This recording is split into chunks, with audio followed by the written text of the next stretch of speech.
Well, good afternoon, ladies and gentlemen, and welcome to Harewood Hillclimb on behalf of BARC Yorkshire Centre. My name's Steve Wilkinson, your commentator this weekend, and I believe we are now actually not only broadcasting over the PA here at Harewood, but also live on the live stream.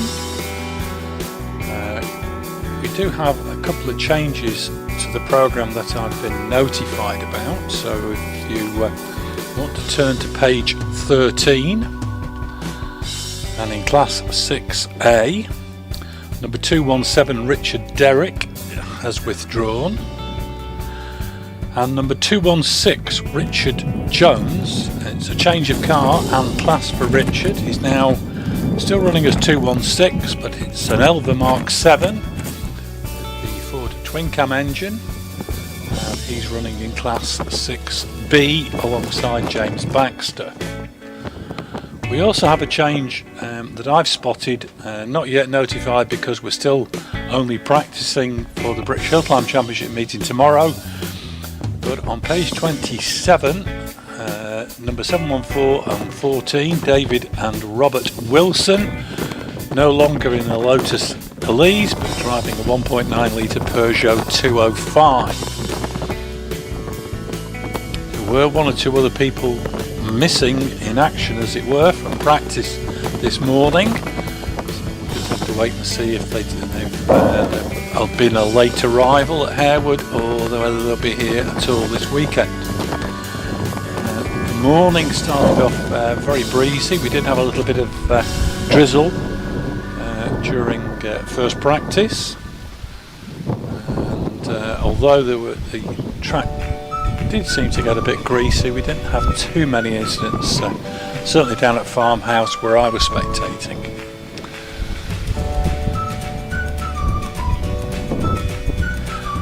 Today we are of course running a BARC Yorkshire Centre Championship round, and that will be the main attraction.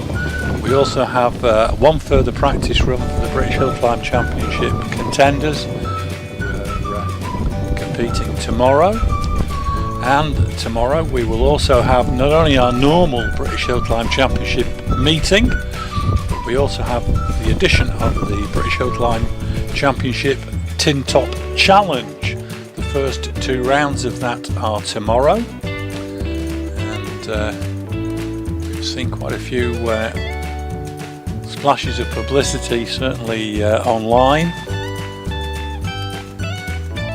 This is for closed cars with a fixed roof, and you have to be registered for the British Hillclimb Championship to be considered, and that's not only the British Hillclimb Championship but also the UK Motorsport UK British Hillclimb Cup, which is the class-based championship. So if you're registered for either of those and run a closed car, then you're in with a chance of qualifying for our Tin Top Challenges tomorrow.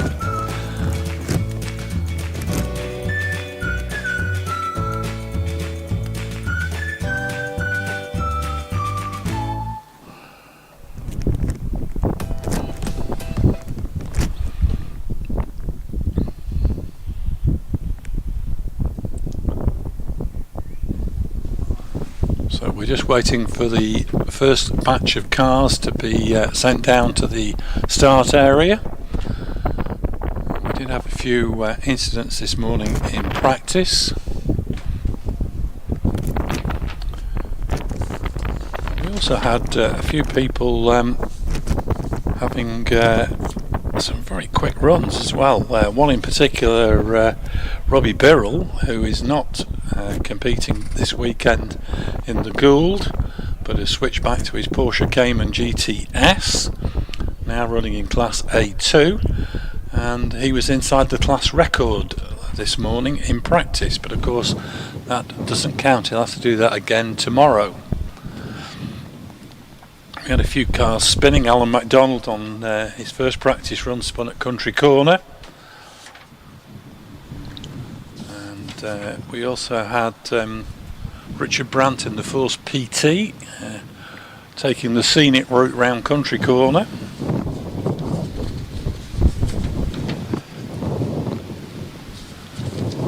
And also in the Harewood Championship, a huge spin at Farmhouse for Andy Bateson in the Toyota. Anyway, the cars are starting to move down to the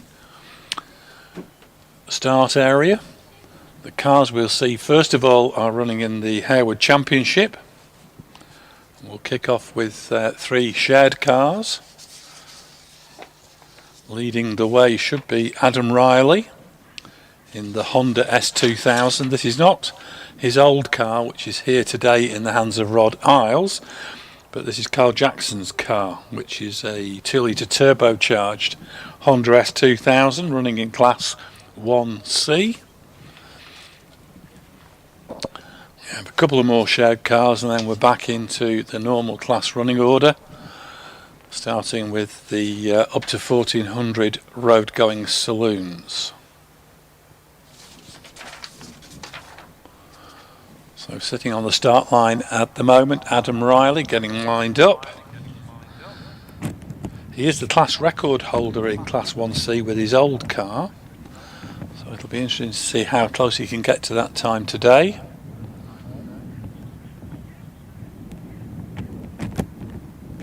And Adam patiently waiting for the green light.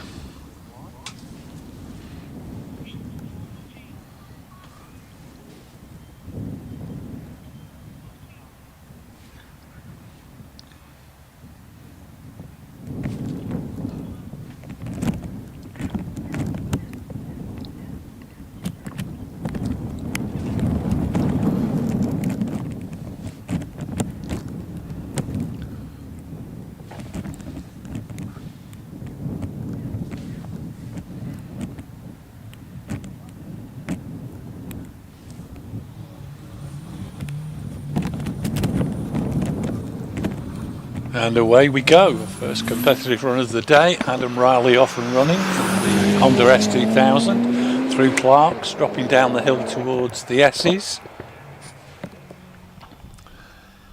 Into the first element of the S's. Now rounding Chippies. Past the old start line. Up into Country Corner. Heading across the hill to Willow, through Willow, now on the run up to Orchard through that tricky little elbow before the corner, round Orchard, now charging up between the canyon of buildings into Farmhouse. Adam Riley sweeps round Farmhouse Bend, tail end wagging the dog as he comes out of the corner, and Adam Riley charging up to Quarry, the final corner. Sweeps around that and over the finish in 62.11, which is new personal best for Adam in that car. On the hill at the moment, Josh Saxton in the 1.6 litre Ford Zetec powered Westfield. He's into Farmhouse Bend. Josh shares the car with his dad Philip. We'll see a little bit later. Josh already up into Quarry, sweeps into the corner, dab of the brakes just to balance the car up and over the finishing line in 72.67. Past the commentary box already goes Chris Bramall. Chris in the Caterham Super 7 with the 1.8 litre Zetec engine. Chris Bramall through the finish, 67.29. Heading towards Orchard at the moment, Stephen Ripley in the Smart Roadster. Stephen into Farmhouse Bend, slowly chipping away at his personal best time this year, and it proved, I think if memory serves me right, in the last 2 events that he's done. So he's up into Quarry, quite a long trail break into the corner, and over the finishing line 79.21. Into Farmhouse at the moment, Chris Donaldson in the Rover Mini Cooper.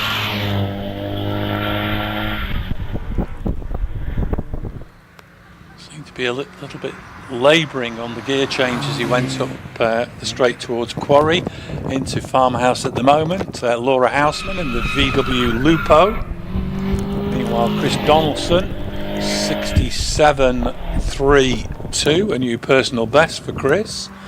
Laura Houseman meanwhile up into Quarry, sweeps round Quarry corner and over the finish in 74.65. David Kemp now heading into Farmhouse in the Fiat Panda.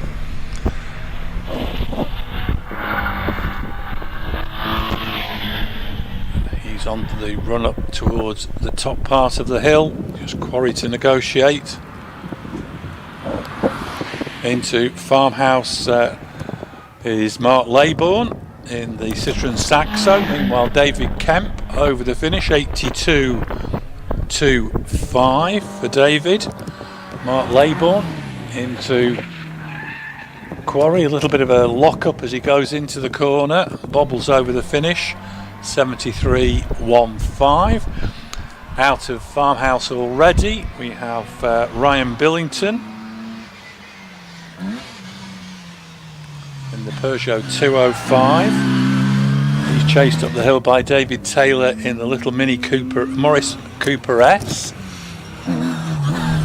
Ryan Billington 70.94, which is a new personal best for Ryan. David Taylor passed the commentary box in the Morris Cooper S, heading up towards Quarry. And as he heads round Quarry, Nick Mitchell heads into Farmhouse Bend. Time for David Taylor, 70.93, which puts him into second place in the class. Nick Mitchell, meanwhile, up through the finish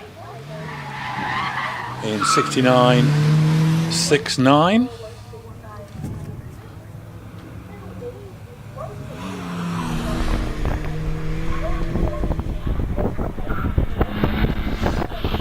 Out of Farmhouse at the moment, we have Richard Greenwood in the Renault Twingo GT. He's already making his way up into Quarry. He's chased up the hill by the MX-5 of Rob Marfleet.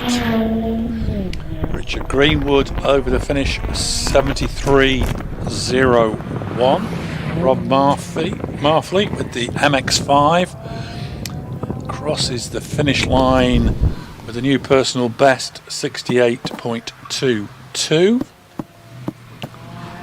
Out now for Roger Cheek, competing in his very first event with the Rover 216 SLI. Pretty much standard car. Roger is a truck driver from York.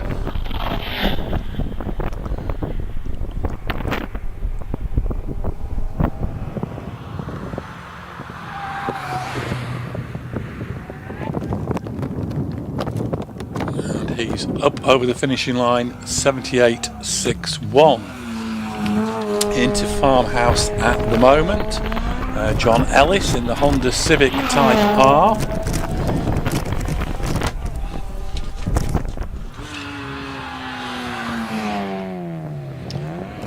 John from Bedale, he's up through the finish with the new personal best, 71.01.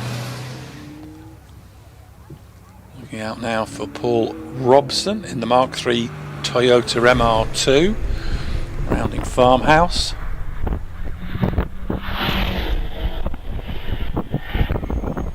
Charging up towards Quarry.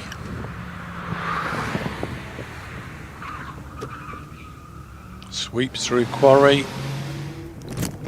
and over the finish, 73.27, a new PB for Paul. James Izzard in an MX-5 rounding Farmhouse. MX-5 is becoming more and more popular. There There is already a series for them up in Scotland. One or two clubs I know run classes for them. And James Izzard through the finish, 73.66, a new PB. Out of Farmhouse, Nick Jaggard in the Saxo VTS. Nick, going great guns with this car all season. Slowly chipping away at his PB, but 74.32, no improvement over that personal best time. Ian Downey now in the Clio 197 out of Farmhouse Bend.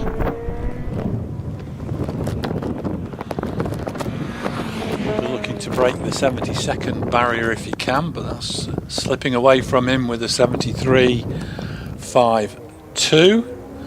Looking out now for the very pretty Toyota Celica 190 of Charlie Deere. Charlie out of Farmhouse Bend, heading up towards Quarry.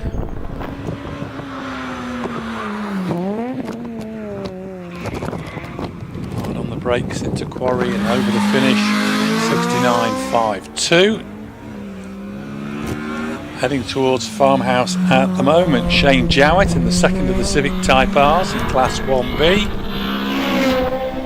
Shane been campaigning this car for a couple of seasons. He'll be looking to get, I would have thought, into the mid-60s, 66.98, just a few tenths away from his PB. Steve Clay into Farmhouse as the drizzle starts to fall. Heading up Quarry Straight in the MX-5.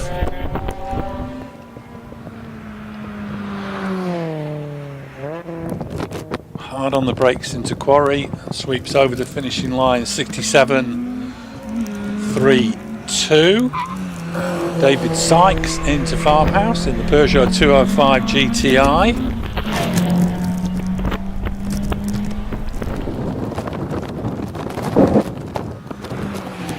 David nice and steady into and out of Quarry, 67.13. Tony Pickering rounding Farmhouse in Renault Clio Sport 182.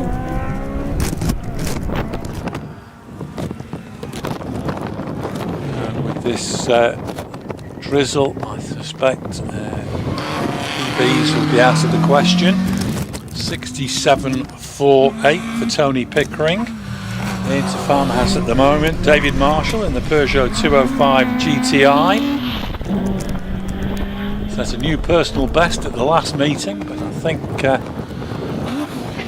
that's going to be a bit of a problem. Lifts the wheel as he goes into Quarry.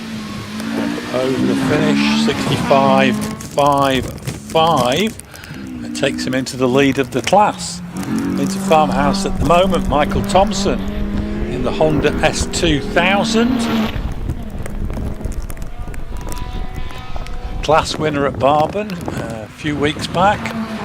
Michael already into Quarry and over the finish in 68.25. Looking to pick up Caroline Bond in the little Citroen CI. This is one of our dual driven cars running in Class 3A. First visit to Harewood for Caroline and Keith, and taking it very steadily, as I suspect she'll be on slicks, and followed up the hill by 141 Martin Hindley, who's been red flagged. Caroline over the finish with a 99.49. So I suspect those slick tyres were not doing her any favours at all.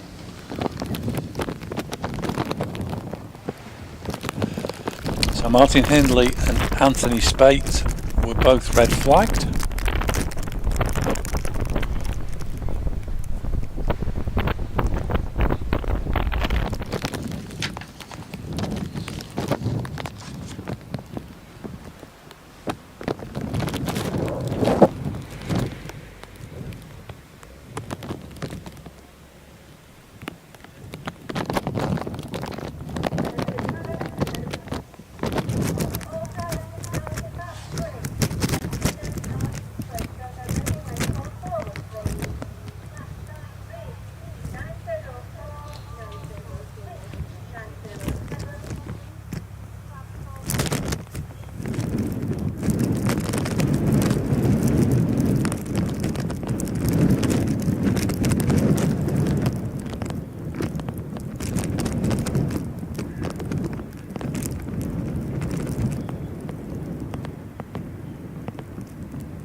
Right, well I think we're back underway. Yes we are, with Graham Cressy in the BMW 130i. Graham from Epsom. This is a 3 litre straight 6 engine under the bonnet.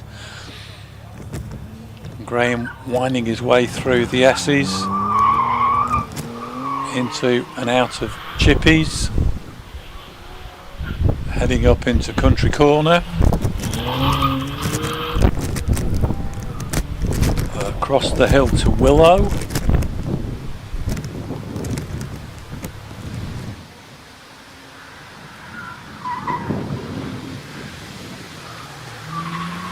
Graham into and out of Orchard, now on the run through to Farmhouse Bend.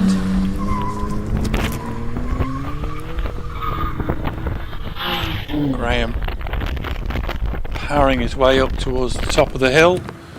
He's followed on track by Jim Howarth in the Mini Cooper S. Graham Cressy over the finish 72.32. Jim Howarth into and out of Farmhouse Bend in the Mini Cooper S from Hoyk.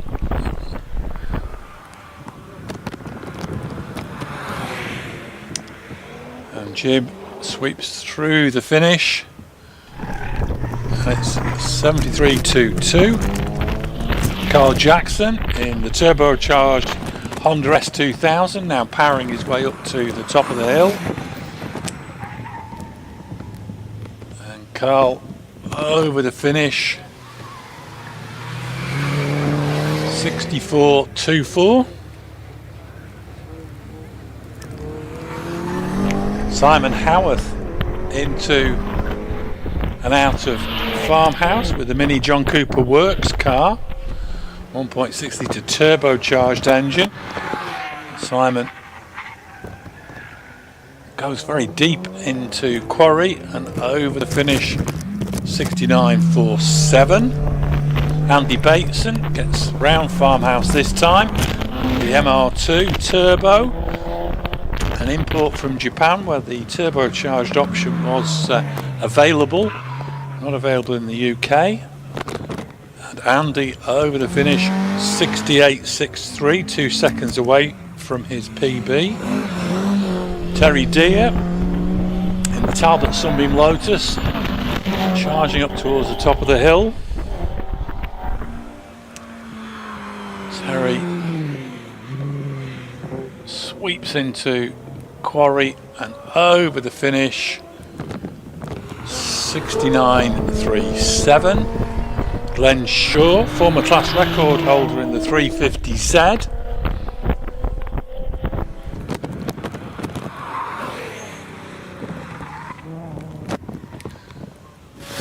Glenn over the finish 65.7. Heading into Farmhouse at the moment, the supercharged 350Z of Kieran O'Brien, another former class record holder.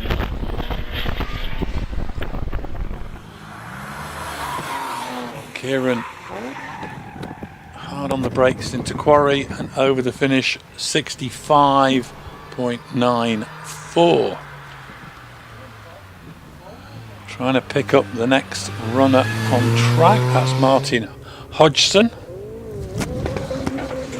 This is a rerun for Martin, he was red flagged earlier. Martin already out of Farmhouse Bend, his Mini Cooper S R53. And the R53 is the supercharged version. He's followed on the hill by Nabil Zarlan in the Toyota GR Yaris. Martin's time 76.28, which is a new personal best for Martin Hodgson. Nabil Zarlan through the finish 70.59, about 7/10 of a second away from his PB. Tony Booth, the Mitsubishi Evo 5 GSR, rounds Farmhouse Bend.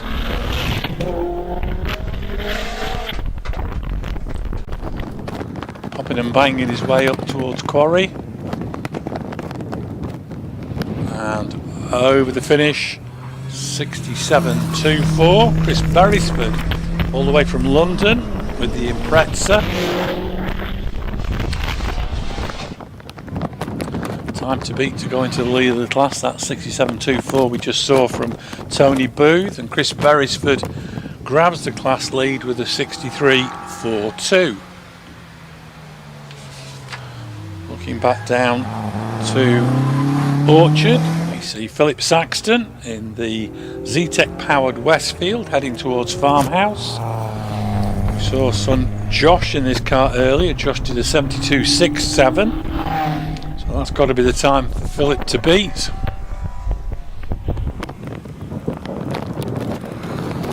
He's already into and out of Quarry.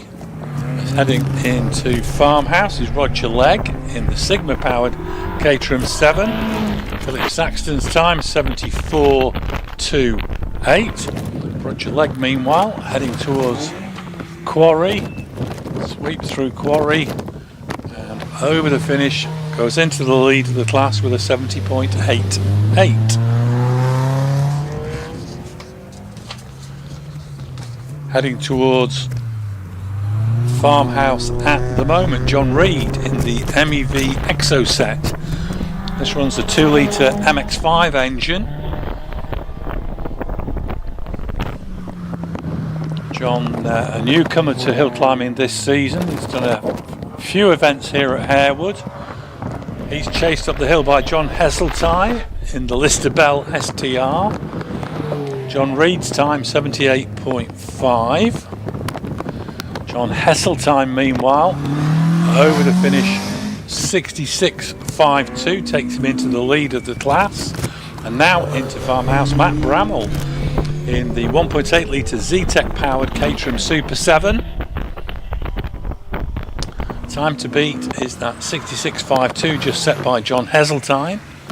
Can that take the class lead? It's a 66.99, so Matt slots into second, just ahead of his dad Chris. Steve Markham now in the Lotus Elise heading towards Farmhouse. These are the two Lotus Elise cars running in Class 2E, Steve Markham and David Leach. And as Steve Markham heads up towards the top of the hill, David Leach heads into Farmhouse Bend. Ooh, David gets a little bit sideways through the corner. Steve Markham over the finish 75.33. David Leach over the finish takes the lead of the class with a 66.46. Now we go back to Class 1A, dual driven cars. This is Steve Nicol in the Citroen Saxo. Co-driver Mark Laybourne did a 73.15. It'll be interesting to see if Steve can get anywhere near that time. And it's a 73.50. Out of Farmhouse already, Sam Billington in the Peugeot 205 that he shares with Ryan. Sam smoking as he goes round Quarry, and over the finish 69.25 for Sam. Steve Mitchell out of Farmhouse. We saw his son Nick in the car a little bit earlier. And Steve up towards the top of the hill. Again a little bit smoky off the tyres this time for Steve Mitchell. 70.11. We now have the big Volvo of Martin Hindley on its rerun, a Volvo 850 T5 Estate.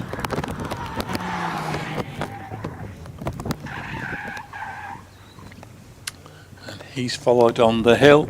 And Martin Hindley has just spun at Quarry, and the clock is still ticking away. He's pointing the wrong way, so I suspect there'll be a red flag, a very late red flag unfortunately for Anthony Spate. I have no doubt the red lights will be flashing at the top of the hill, and they are as Anthony Spate slows down. And Anthony was going to be the recipient of yet another rerun.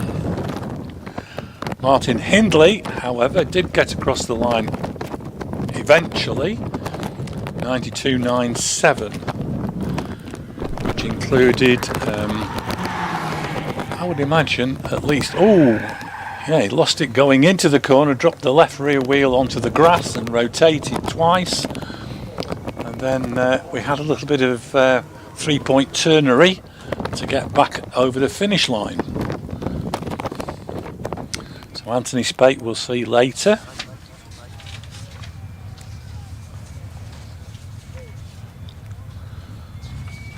We also have a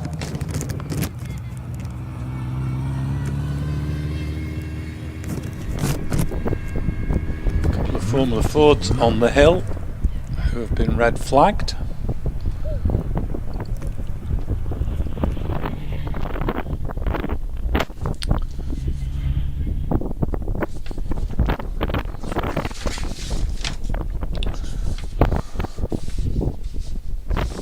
Paul Gumbley and Richard Abbey. They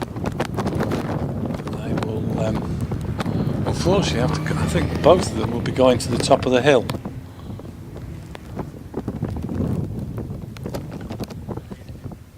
So they'll have to join the queue for the start again. Meanwhile, sitting patiently on the start line, we have 907 Paul Harris in the 1985 Van Diemen.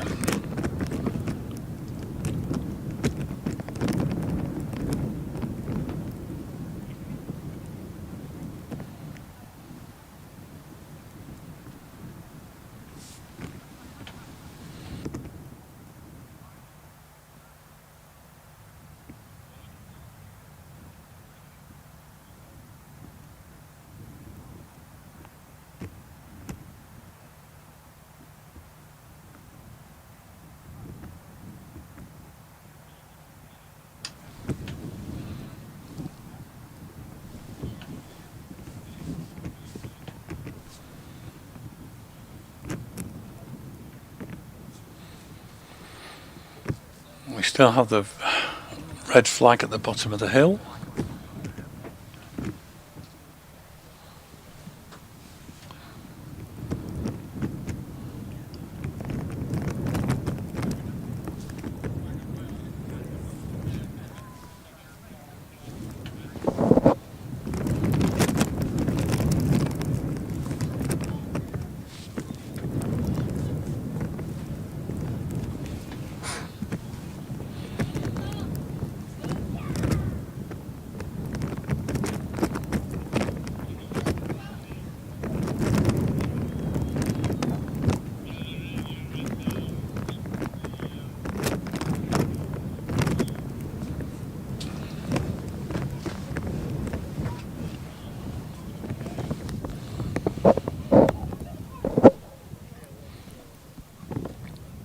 I think the problem is, or the delay has been due to the posts at the top of the hill being uprooted by the Volvo, and they've had to be reset.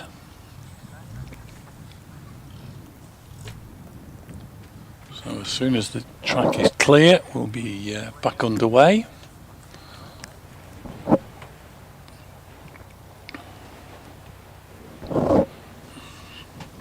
Meanwhile, Paul Harris waits patiently.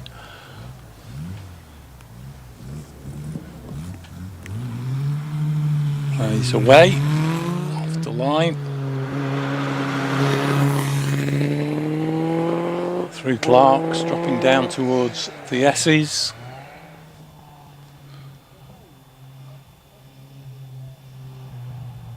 Sweeps through the S's, now into Chippies. Passing the old start line on his left. Up towards Country Corner, which was exceedingly tricky back in the day when the start was at the bottom of the hill, as you arrived at Country Corner on cold tyres. Meanwhile, Paul Harris heads towards Orchard.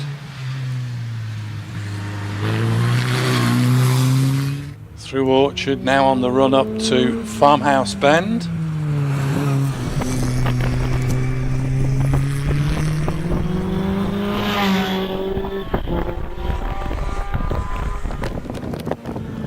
Harris sweeps through the final corner over the line, 67.09. The first of our Porsches into Farmhouse Bend. This is David Hilton from Andover, just down the road from Thruxton. Porsche 996 GT3 RS, and by the time I've said that, he's over the finish in 63.6.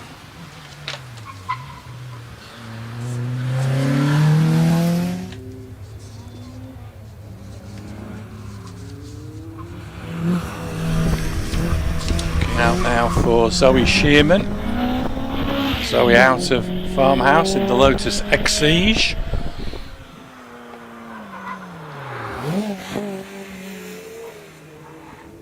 Little dab of the brakes as she goes through the final corner and over the finish with a new personal best, 69.09.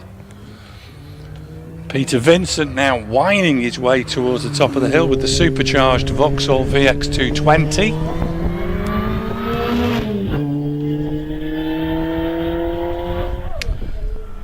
Peter Vincent sweeps into and out of quarry and goes into the lead of the class with a 67.86 on the hill at the moment.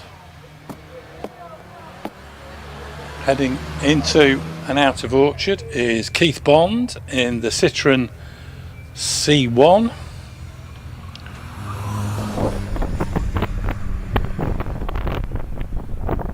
Round Farmhouse. First visit to Harewood for Keith and Caroline. Meanwhile, David Spall in the Austin Mini is catching him.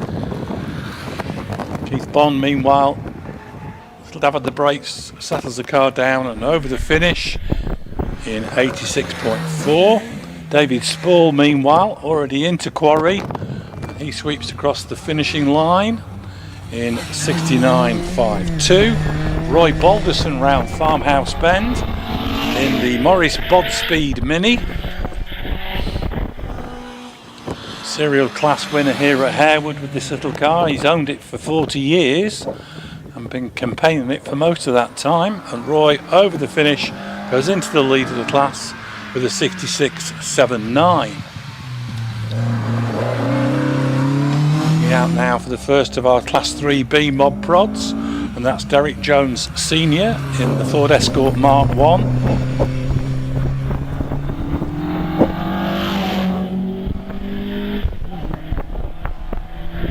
Very neat and tidy looking drive from Derek.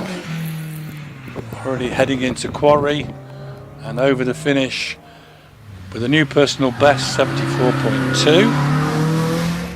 Picking up Tarasan Drusin in the Renault Clio 172 Cup into Farmhouse Bend. As he heads up towards quarry, Stuart Stelling heads towards Willow. Tarasan Drusin into into quarry. Big dab of the brakes, bit of a lock up and over the finish, 69.13, 300ths of a second away from his PB. Stuart Stelling, meanwhile, into Farmhouse with the Ford Escort RS 2000. Lifts the wheel as it comes out of the corner, charging up towards the top of the hill. Stuart should be going into the lead of the class with this run. He does with a 63.98, only a couple of tenths away from his PB. We now pick up Ralph Pinder coming out of Orchard, heading towards Farmhouse in the yellow Peril Peugeot 205 GTI.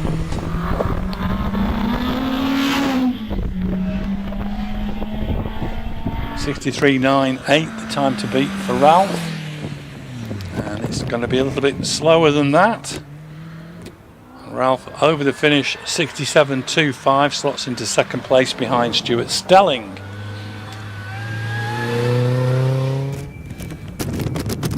Heading towards Farmhouse at the moment, Paul Anderson in another of the Mini Coopers, this one running in Mob Prod. Paul from York Heading up towards the top of the hill, he'll be looking to break 70 seconds on this run. Over the finish, just fails to do so, 70.35. Heading towards Farmhouse, former class record holder in 3C, Damien Bradley, from the Subaru Legacy GL. It's like a rocket ship as it comes out of Farmhouse Bend. Already rounding the final corner, over the finish, 57.34 for Damien Bradley is a new personal best, but still a little bit shy of the class record held by co-driver Steve Darley. Andrew Steele out of Farmhouse in the Hayabusa powered Westfield, running solo in 3F today. He's over the finish, 61.51.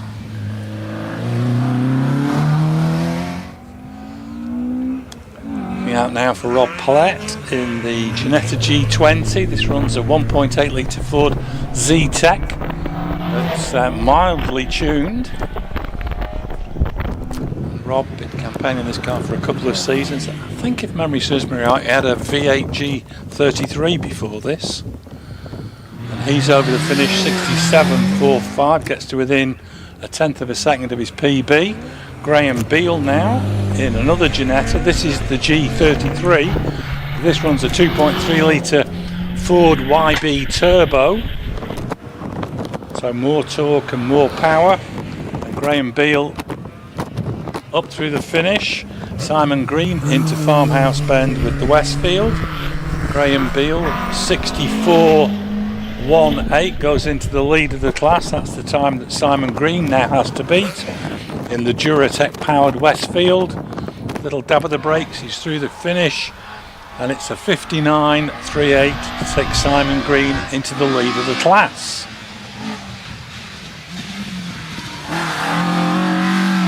Now for the first of our Sports Libra, Steve Hill. This is a Mark II Ford Escort. The reason it runs in Sports Libra, it's had an engine transplant with a non-original Ford 2 litre engine. I can't remember whether it's a Z-Tech or a Duratec, but it's one or the other. Steve Hill, meanwhile, up through the finish in 67.58. He's followed by John Prickett in the Radical PR6, 1.3 litre supercharged engine. John Prickett sweeps through Quarry, over the finish, and it's a 57.73. Takes him into the lead of the up to 2 litre Sports Libra class. Looking out now for the only runner in Class 4B today, Stephen Rushworth with his Morris Minor.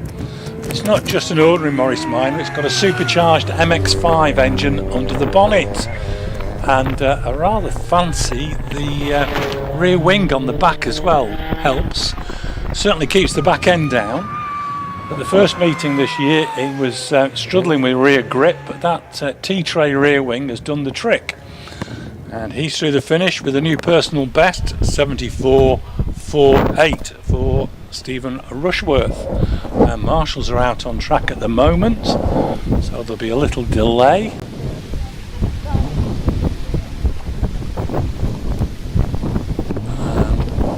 I think there might be a car has spun.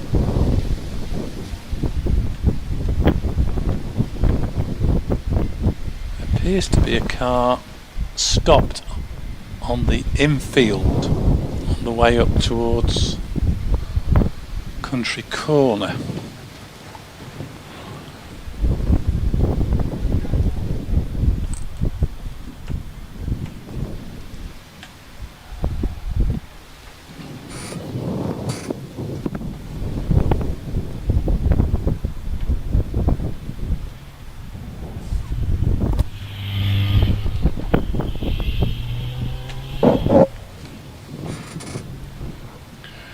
Well, we're starting to get a few little messages popping up, and we got one here. Awesome run by Damien Bradley, out of my chair for that one, from the Hill Climb and Sprint, whoever that may be.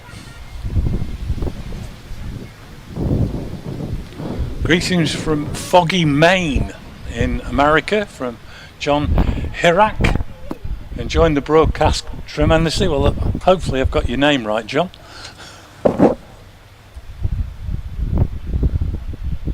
Inga Steinzinger, thanks for this stream. Greets from southwest Germany. So we do get to quite a lot of places. I mean, the last meeting here in May, we had people in Australia watching.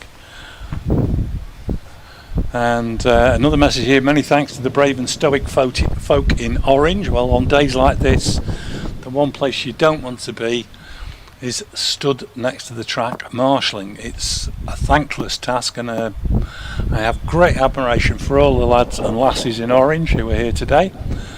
Eric Lausch, hello from the Kingdom of Hanover. They must be related to our lot.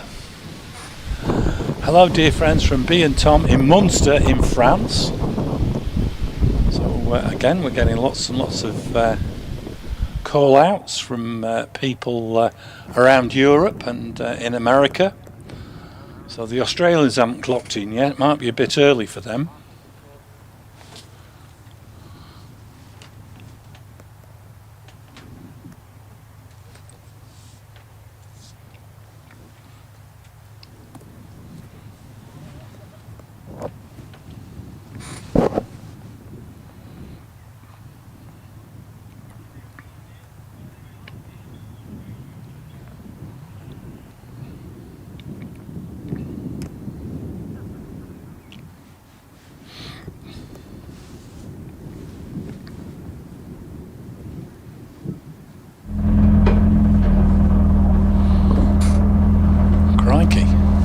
We've got an on-board going on the live stream at the moment from Gavin Neat. This is obviously in practice earlier today. He's accelerating into Clarks, heading down into the S's, sweeping through the S's, now into Chippies. Up towards Country Corner, you can't see the apex till it's right on top of you. Hits the apex beautifully. Now Gavin heading towards Willow, heading up towards the little elbow before Orchard, runs the curb, which is mandatory I think. Now out of Orchard, heading up through the farm buildings into Farmhouse Bend. I'm stood over there on the right hand side taking photographs. Meanwhile, Gavin charging up towards the top of the hill, sweeping into the double apex quarry corner, and over the finish. That was a practice run from this morning. Just gone out on the live feed. Meanwhile, we still have Bob Bellaby sitting on the start line in his OMS, awaiting further actions down at the bottom of the hill. We've now got the HIAB going down, so that quite often means that the car that went off has broken a wheel or two and needs to be lifted up to be put onto the recovery. So there'll be a little bit of a delay while that is resolved.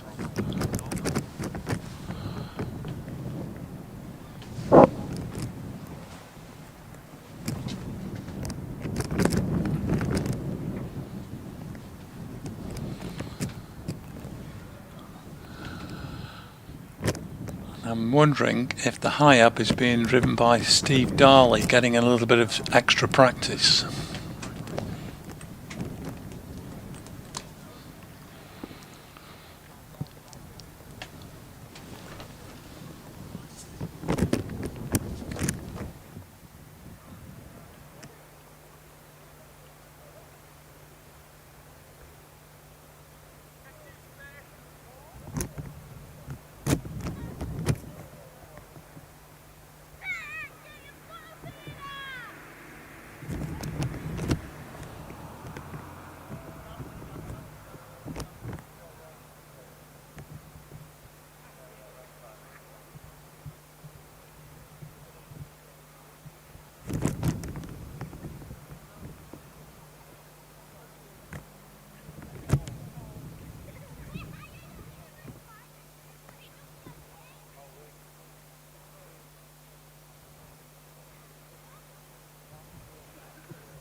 Getting more little messages online. Hello from Long Island, New York, from Dave Worthington.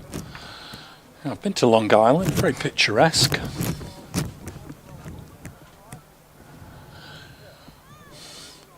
We've got our first Australian. F6 has signed in. Nearly midnight here, mate. Loving the coverage from Canberra, Australia.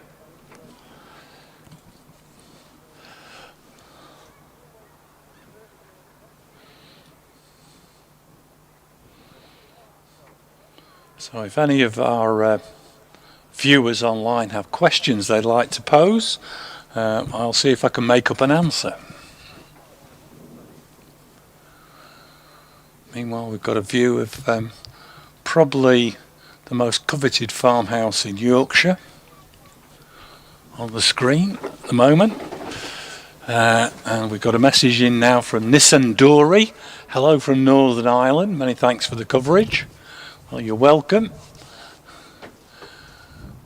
It's great to be broadcasting live to not only Australia and America, but all over Europe.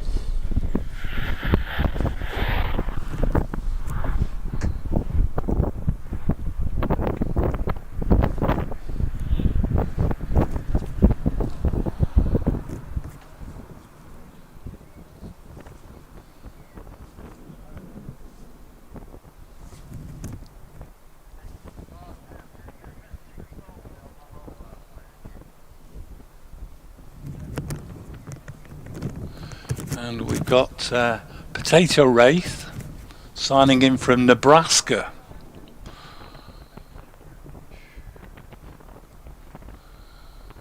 And DTA Fast wishing us all a good afternoon. And Archie Cooper, afternoon, good luck to Trev for tomorrow. I'm just wondering why the Coopers aren't here. Flying Sheep Rally, we'll not go into that. Loving the coverage from windy Wales. Cheers to all making this happen. Yes, well, there's a big thank you to Rich Danby. What's the hill climb record? Well, the hill climb record is 46.39 for Matthew Ryder. And the ladies' record is a 50.74 for Nicola Minguez. I didn't have to make either of those two up.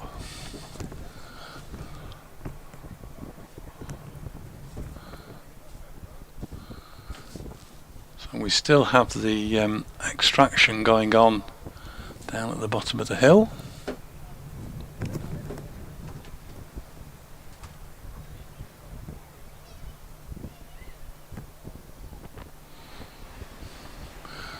Right. Archie Cooper said mother's in Canada. Well, I'll let her off this time, Archie. It's a good enough excuse.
Well, my first visit to Harewood was back in the 1970s, and at that stage Richard Thwaites and a Formula 5000 McLaren held the hill record. That was on the short course. That was in use until 1992 when the long course came into being. And we've had some fantastic names over the years holding the outright record, both on the short course and the long course.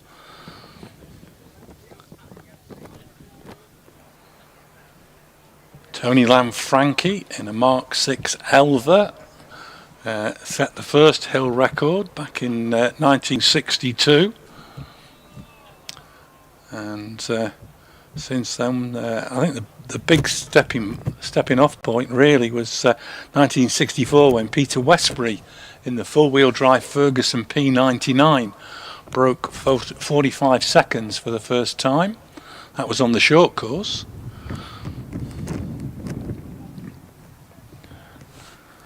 Roy Lane, the first to go sub 40 seconds with the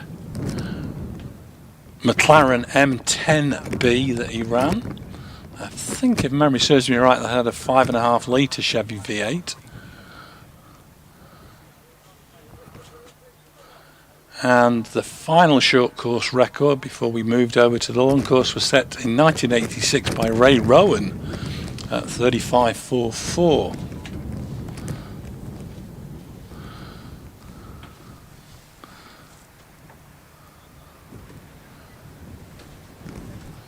So the car is being taken to the top of the hill.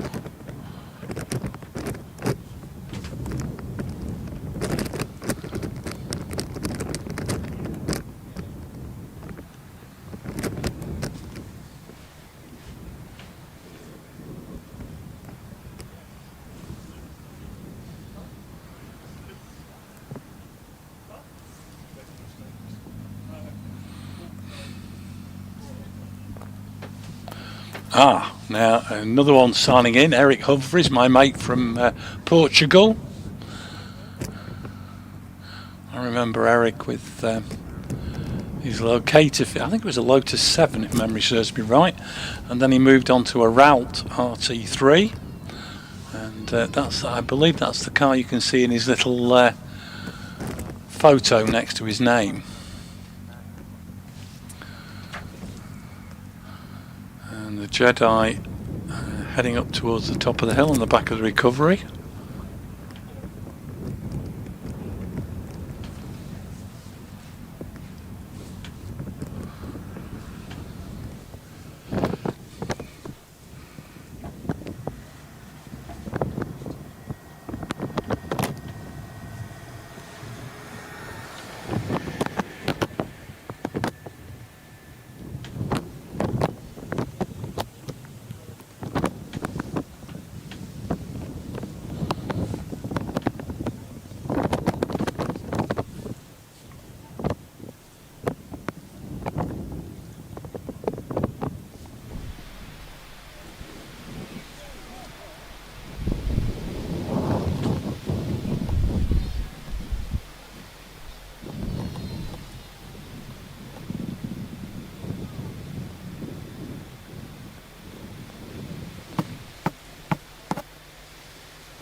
Message from Really Big Kid, and I recognise that little Jedi. Great coverage as always, watching the live stream at home as I'm waiting for the last part for our Jedi to be delivered. Well, maybe you should have got the OMS 2000M fixed as well.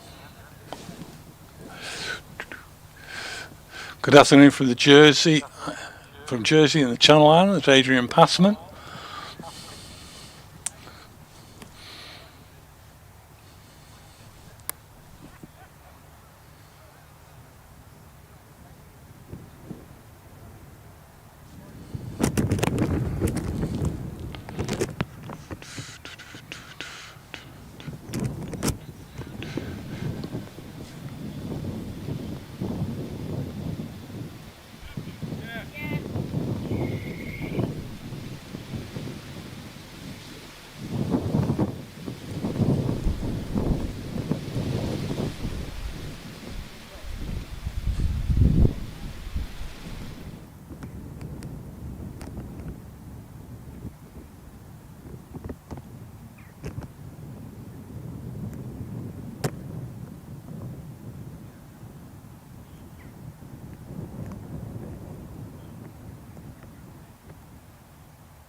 To paraphrase the commentator at shows, these are the signs of activity on the start line.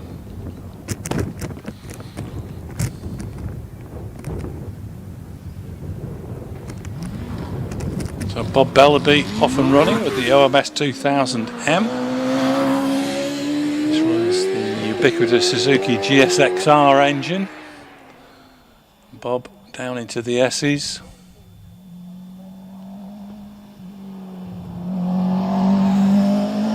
Through chippies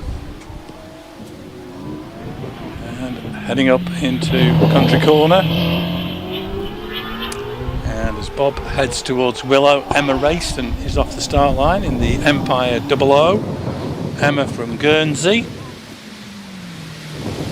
Bob Bellaby meanwhile into and out of Orchard, charging up towards Farmhouse Bend and the little space frame OMS.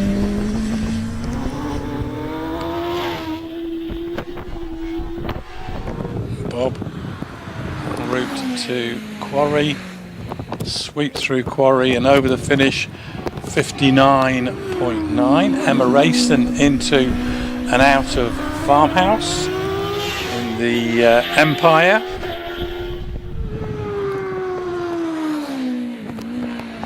Emma over the finish 55.47. That takes her into the lead of the class. We're now looking at, we've got Anthony Spate on a rerun with the Mini Cooper.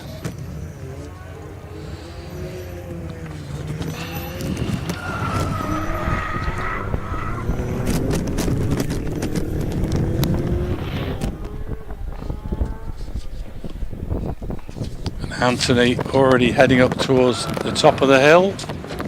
He's followed by David Tatum in the DJ Firehawk Mark III. Anthony Spate over the finish in 72.92, which is a new personal best for Anthony. David Tatum, meanwhile, over the finish 52.13,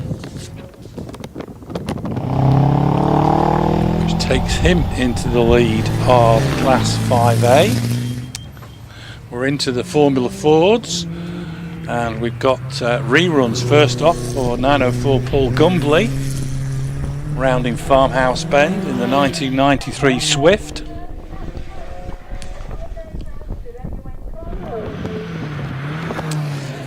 And heading for Farmhouse at the moment, Richard Abbey in the 1991 Jayman. Paul Gumbley's time 70.99. Richard Abbey past the commentary box, heading towards Quarry.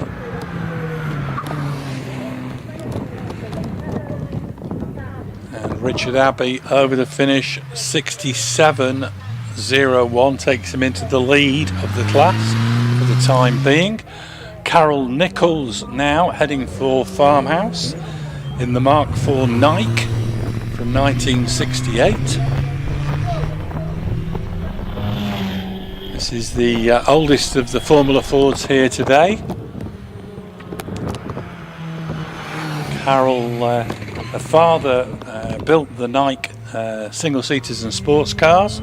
She's over the finish, 76.71, into and out of farmhouse Jimmy Harris in the 1985 Van Diemen. And time to beat to go into the lead of the class, 67.01. And he's over the finish, goes into the lead with a 62.48. Looking out now for our next runner in the Formula Ford class, Rob Spedding. He's in the Vector from 1993. He's the class record holder. Time to beat 62.48. So Rob already heading towards Quarry. Charging up behind him on a rerun is Sean Crouch. Time for Rob Spedding, 61.85, takes him into the lead. Sean Crouch in RBS 8A out of Farmhouse Bend. The RBS series of cars were built by Barry Whitehead, and RBS stands for Reverend Barry Special. And Sean over the finish, 59.85. Slots into third place in the class. Looking out now for the first of our classics. That's Neil Thorne in the Ginetta G15. First time Neil's been here at Harewood. And the little Ginetta G15 running a 1030cc Hillman imp engine, mounted transversely in the boot. These little Ginettas, very pretty little cars, very rapid as well. 75.11 for Neil, that becomes his personal best at Harewood. He's followed by John Pringle from Bishop's Auckland in the Series 4 Lotus 7.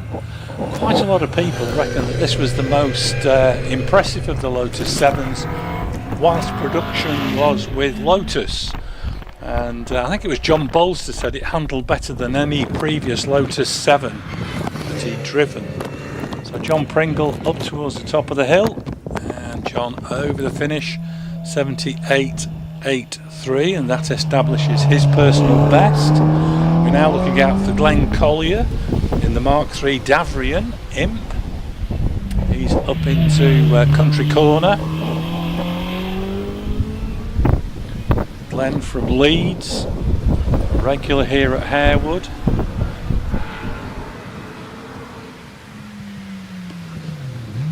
Already heading up into Orchard, through Orchard, charging up through the farm buildings, through Farmhouse Bend, and on the run up to Quarry.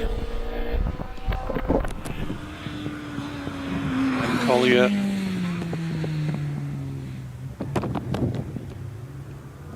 over the finish, 70.79. That takes him into the lead of the class. On the hill at the moment, Richard Jones in the Elva Mark 7. This change of car has moved him into class 6B. And Richard through Farmhouse, charging up towards the top of the hill. And Richard over the finish, 65.5. Looking out now for Jim Johnstone in the Triumph TR6. Jim, a long-time hill climb competitor here at Harewood. I first saw him driving a Brabham, which I think had a twin cam engine in originally, then had a Buick V8 shoehorned into the back. Jim now in this lovely TR6.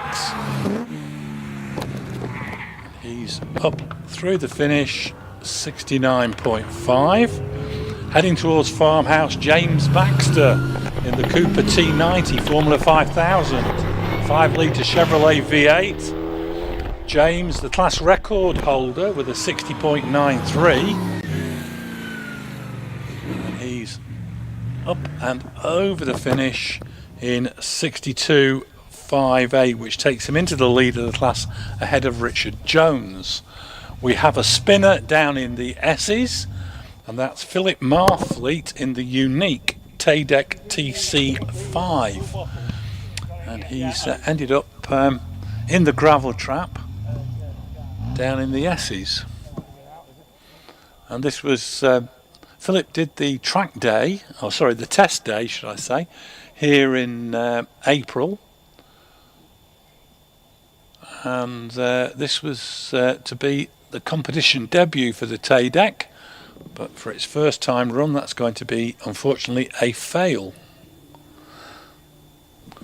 The Tadek was built originally for Chris Meek, who was going to run it in Formula 2, but I think it ended up running mainly in Formula Atlantic. It then was sold to Mike Allen, who hill climbed it for quite a few years, and Philip bought it from Mike Allen, and 45 years later he's decided to dust it off and use it. And it's a very pretty little single-seater, but it's unfortunately still a little bit bogged down. They've got it rolling now, and meanwhile I think the marshals are removing as much of the gravel out of the side pods as they can.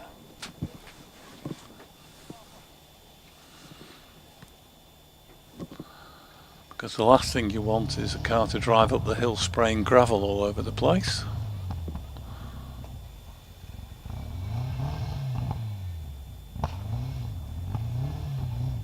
So Philip back on track, gets the thing started, and will drive steadily to the top of the hill. And, the pretty little Tadek will be back out again later, one hopes. Doesn't seem to have any damage, so it's just a question on his next time run to take it a little bit more circumspect through the S's and get to the top of the hill and record a time.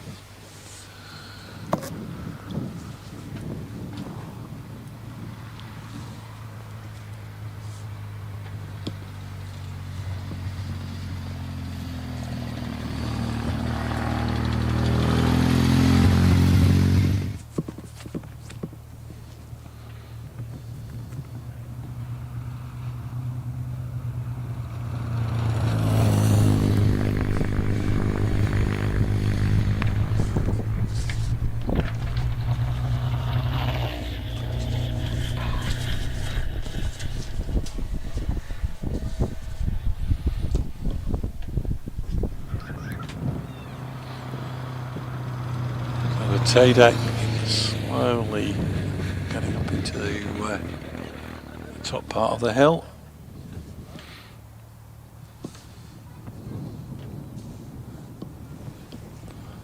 And on the start line we have the rest of the Porsches lined up, and it's Stephen Jury who is going to lead the way in the Porsche 944.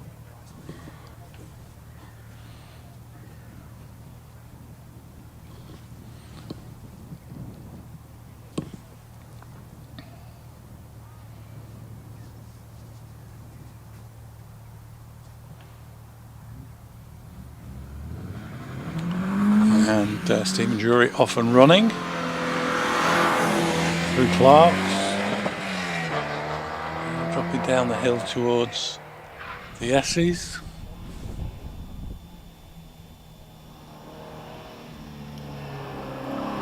Through the S's, now into Chippies. Heading up into Country Corner. Over towards Willow.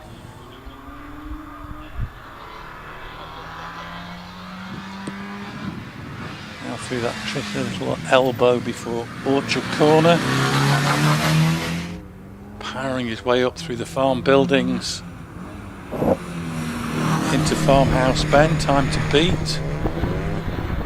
Well, the class is currently led by David Hilton on a 63.6. I'm sure Stephen Jury would just like to set a personal best time on this run.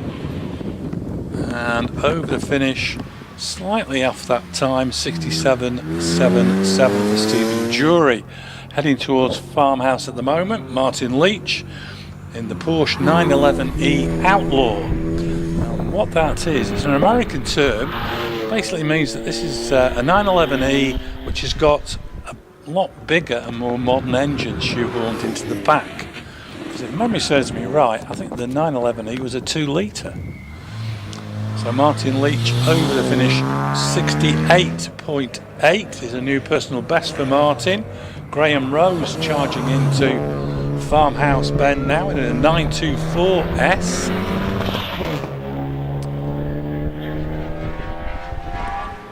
Quite a lot of the Porsches heavily modified for the Porsche Speed Championship, and Graham Rose over the finish, 69.44. Howard Cressy into Farmhouse with the Porsche 718 Cayman GTS. A standard car, so no huge modifications. May well have different tyres on than as delivered. But Howard Cressy over the finish, 66.99. Wayne Eason into and out of Farmhouse Bend in the Boxster, sporting the hard top. A new engine has been fitted to this car, which gives it a little bit more oomph. And Wayne over the finish, 64.23, which is a new personal best. Geraint Evans rounds Farmhouse Bend in the lightweight Porsche 911 Carrera.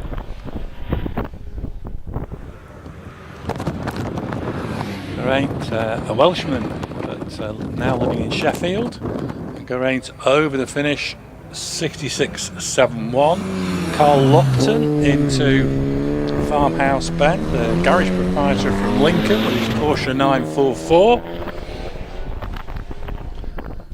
Carl been competing in the Porsche Championship for many seasons. A lot of heartbreaking going into Quarry, and over the finish, 65.96 for Carl. Andy Fagan in the Porsche Boxster S into and out of Farmhouse.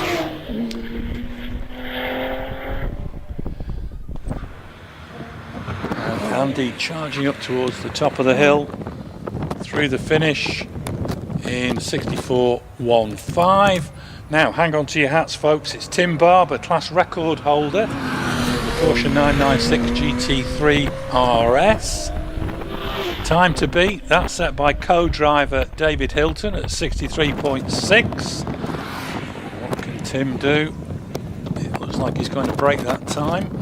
And 61.91 takes him into the lead of the class, but over a second away from his class record.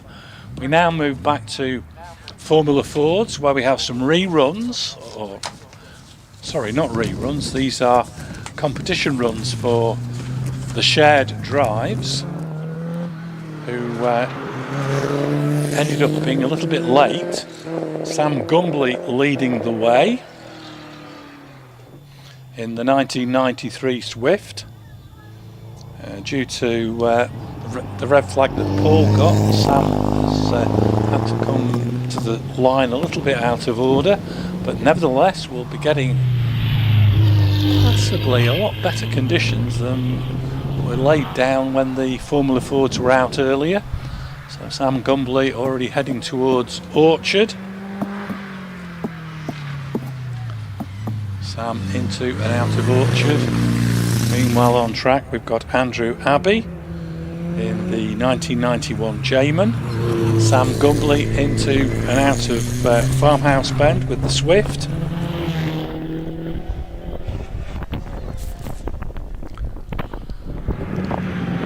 Sam up into Quarry, sweeps through the corner, over the finish in 67.83. Andrew Abbey into Farmhouse Bend with the J-Man. This dates back to 1991. Brother Richard posted a 67.01 and Andrew a 66.11. I think that is the end of our first set of time runs for the Harewood Championship, which means that we are now going to have practice runs for the British Hillclimb contenders who will be competing tomorrow. So this is back to practice for all the classes in the British Hillclimb Championship meeting tomorrow. And sitting on the start line we have a Sports Libra car, John McQuillan in the Fisher Fury Spider, or as a friend of mine used to call it, the Furry Spider. And 1192 cc's, I suspect that might be a Honda engine. So John McQuillan on the start line waiting for the green light.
Right, so they're just checking that the car's lined up and start line crew ready to go. John McQuillan in the Fisher Fury Spider.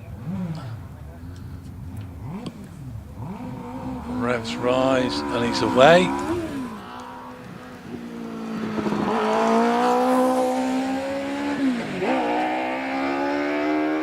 Charging down towards the S's.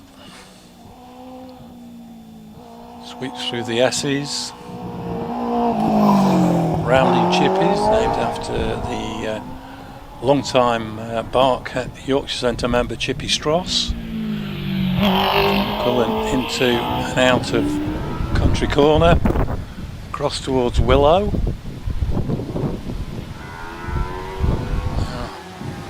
Charging up to the Orchard.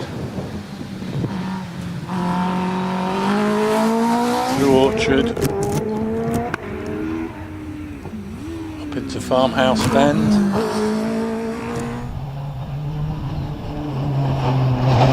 meanwhile down at the bottom of the hill, Nicola Minguez in the Norma M20 FC. McQuillan meanwhile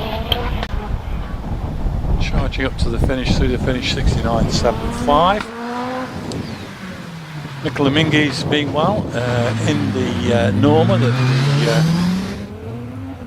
we see Duncan Barnsley driving a little bit later. So Nicola switched to this car after problems with the GR55. Nicola up towards the top of the hill and through the finish 57.09. Ben Hamer on the hill now. This is dual driven car in class I, OMS 28 with a turbocharged 750 Kawasaki engine. And I think, if memory serves me right, it's the only Kawasaki powered car. Oh no, yeah, it's the only Kawasaki powered car. Full stop. Time for Ben Hamer was 56.28. We've got Stephen Morgan on the hill at the moment. In the Empire Evo 3 with the Suzuki GSX-R engine.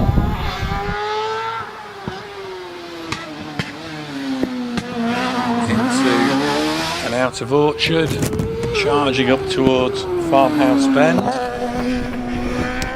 Stephen Morgan round Farmhouse, powering his way up to the top of the hill. See his son Tom in the car a little bit later, and Stephen finished 55.69. Robin Wood on the hill. This is the Force PT that he shares with his brother Anthony.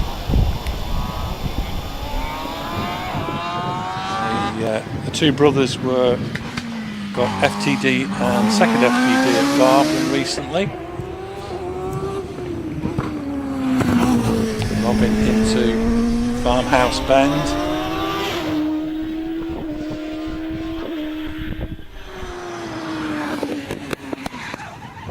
Oh, and a big spin going into Quarry.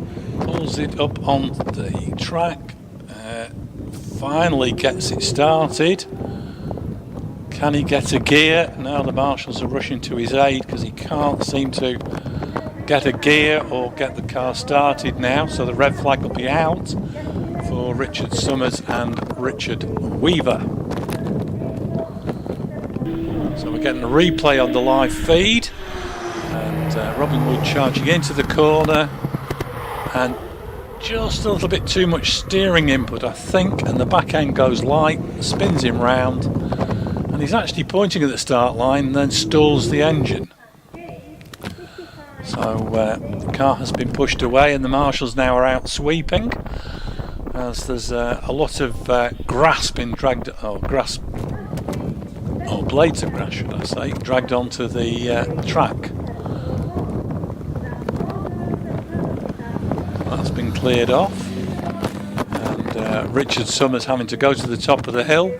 And he'll have to go back down and join the queue for the start. Now I'm wondering if Richard Weaver took the shortcut behind the buildings to get back to the start. In fact, I think he did. Oh no, there he is. He's decided to go to the top of the hill as well.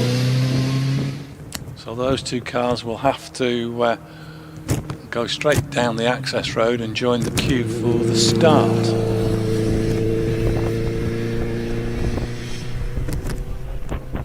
I suspect the reason Richard's not gone down that road is that the slicks would be very sticky and that road is probably quite dusty. So, quite a good decision, I suspect, from Richard Weaver. So we'll see him again a little bit later.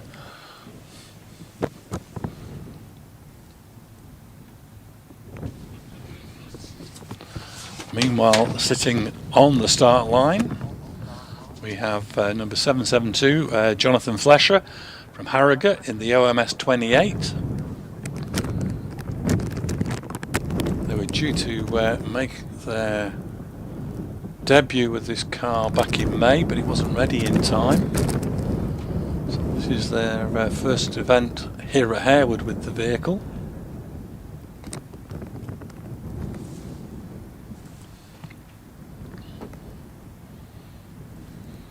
And we'll see Jonathan's son Dylan in the car a little bit later.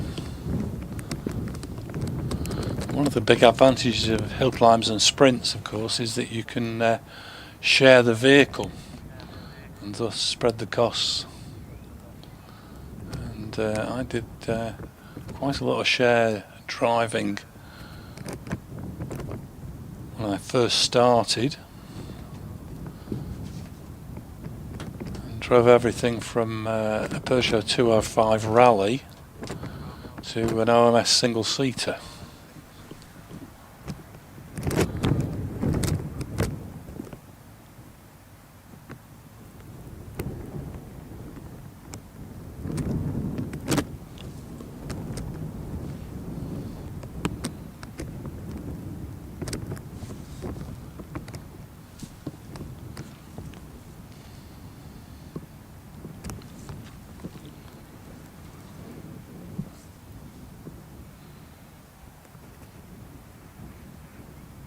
So we're still waiting for the green light for Jonathan Flesher with the OMS 28.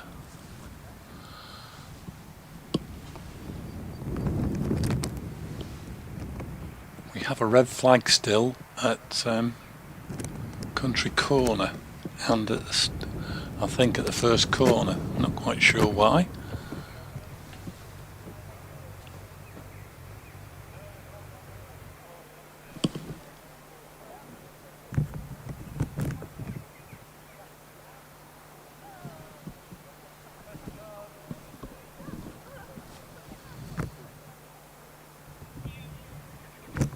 Well, the red flags are now starting to come in.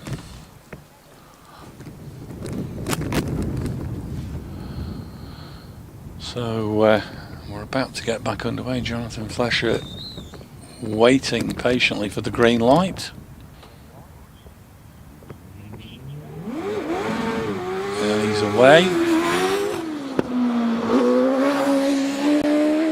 From Clark's. Using every millimetre of tarmac on the exit, down into the S's. Sweep through the S's now out of Chippies, heading up to Country Corner. Through Country Corner, back end gets out of control, on the grass on the outside, but keeps his foot planted. Now charging up to Orchard. Quick into Orchard, now through the farm buildings into Farmhouse Bend, through Farmhouse Bend, just Quarry to negotiate, and over the finish 54.55, picking up James Hudson now, the bottom part of the hill, in the Volkswagen Golf.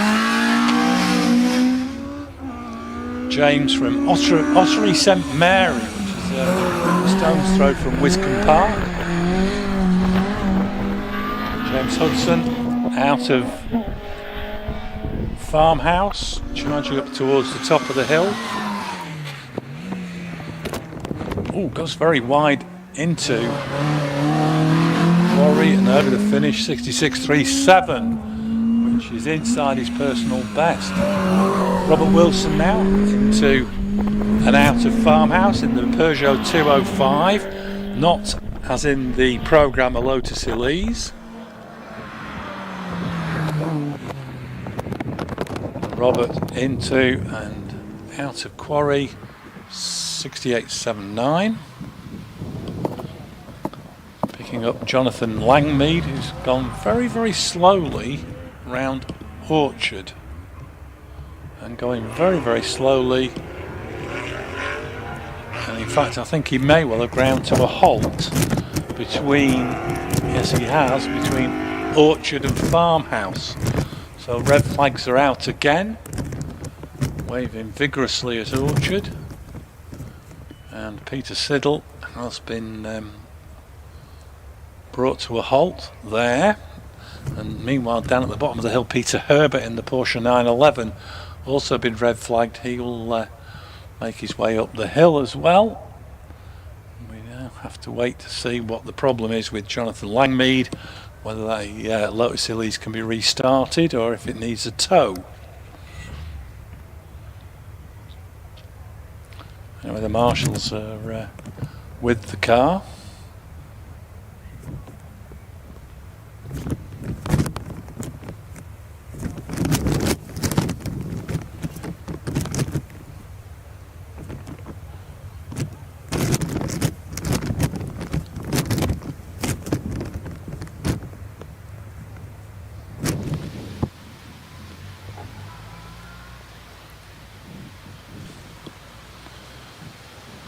Meanwhile, Peter Siddle and Peter Herbert have both been sent down the return road. We have a hello from Brazil from Simon Elwood.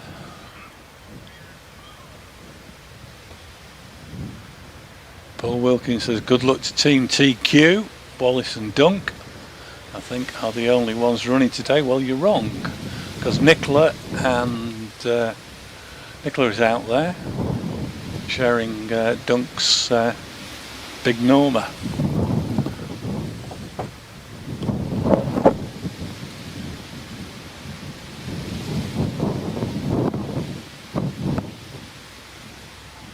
Classic Mini Garage in Solihull checking in.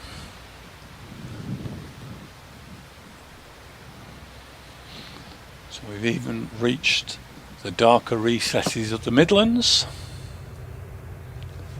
And it looks like the Leeds is being pushed back down the track.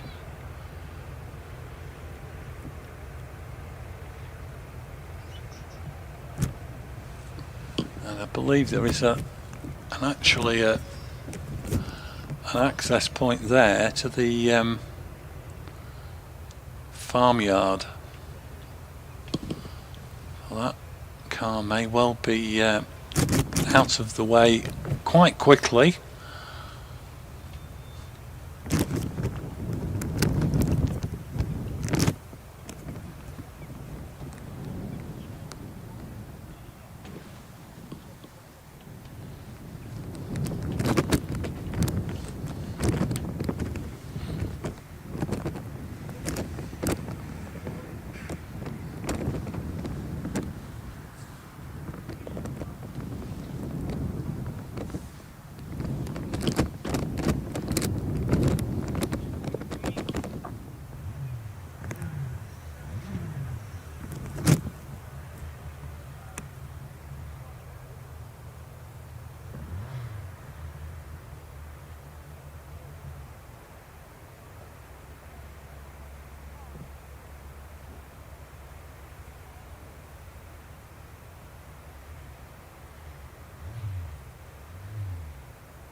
We have a snatch recovery vehicle on track as well, so I think he will be able to get to the Lotus Elise from where it's been pushed.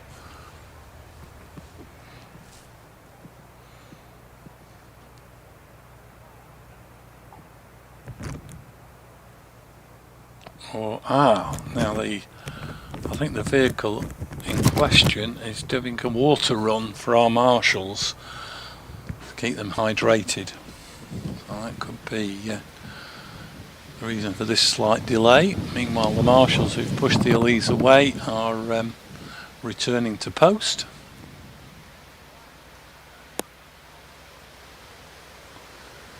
And it looks like they're having to dress the track. So I'm just wondering what... In fact, they're putting cement dust down, so maybe outside the transmission or oil, that's fluids that have been dropped on the track. So a little bit of housekeeping going on by the Harewood marshals.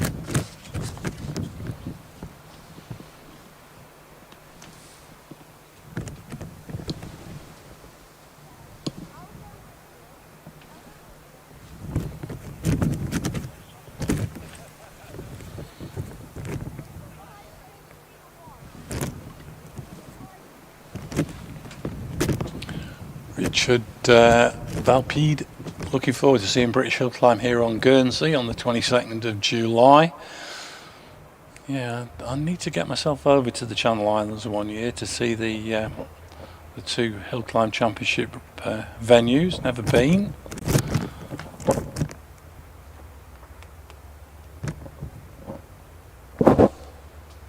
Goot Bal, hello from windy Darlington. From Stephen and Brian.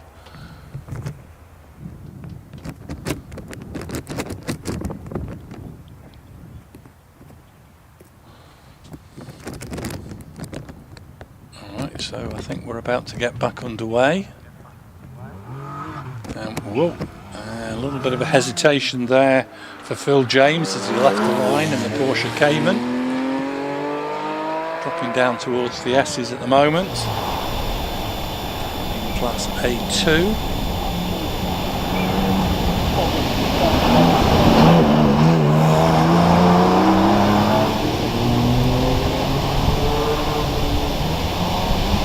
Phil already up into country corner. Following on behind him, Rodney Isles, former multiple British sprint champion, now driving the ex-Adam Riley Honda S2000. James heading towards Farmhouse with the Cayman. Just a reminder, this is still the British Hillclimb Championship classes taking their third practice run of the day. So for James heading towards the top of the hill and up through the finish, 66.36. Rodney Isles has come to a halt down in the S's. Robbie Birrell, who set off, is being waved on.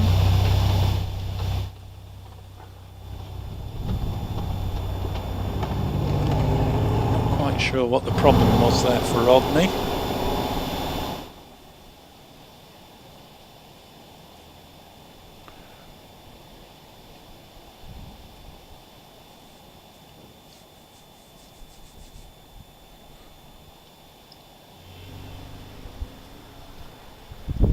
Robbie Birrell, meanwhile, making his way to the top of the hill,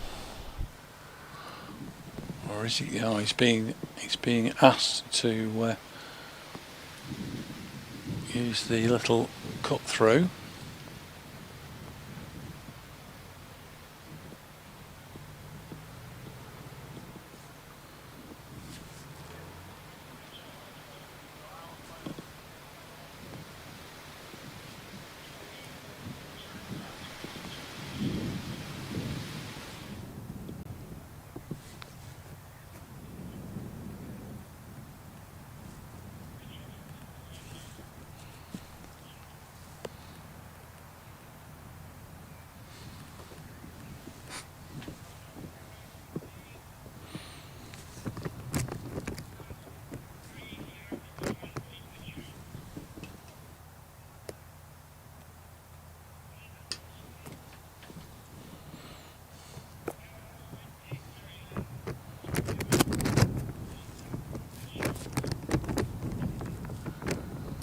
So I think the Honda has been pushed to a safe position down in the old start area, the bottom of the hill, and as soon as Rodney and the marshal who's escorting him to the marshal's post on the outside of Chippy's, once they're safely in position, we should be back underway again. In fact, the next car is being lined up, and that is Tim Higgins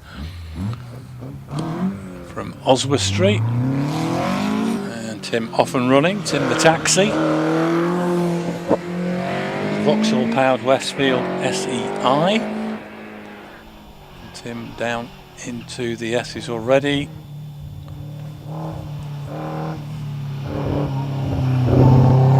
Sweeping round Chippy's.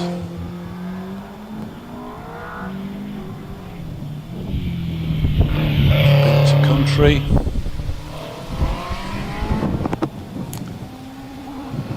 And round Willow, and as he heads towards Orchard, Anthony Shearman in the Caterham is on track as well. He's down in the S's. Tim the taxi into and out of Orchard, powering his way up to Farmhouse Bend.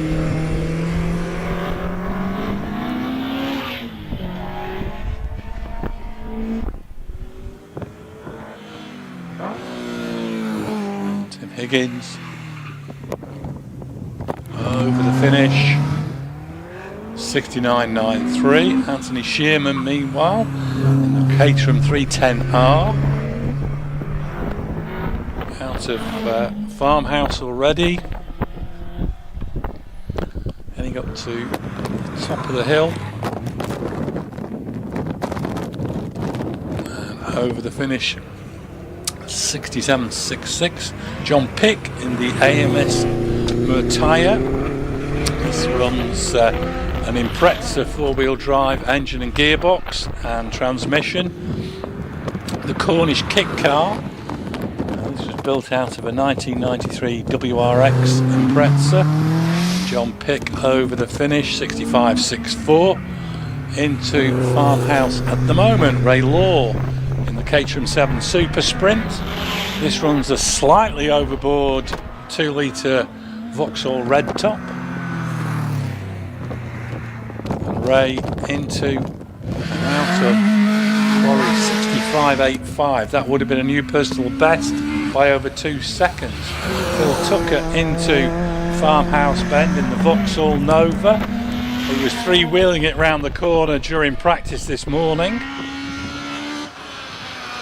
Charging up towards the top of the hill, and Phil Tucker over the finish with what, if we can repeat that tomorrow, will be a new PB, 63.71. Chasing on behind him we have Peter Siddle, car number 16 in the Renault Clio 182 Cup. This is a rerun for Peter.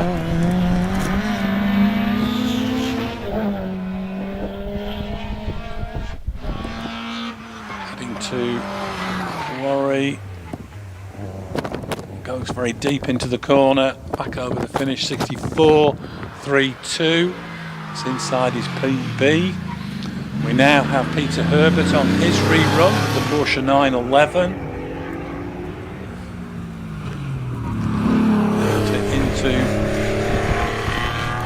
Out of Farmhouse.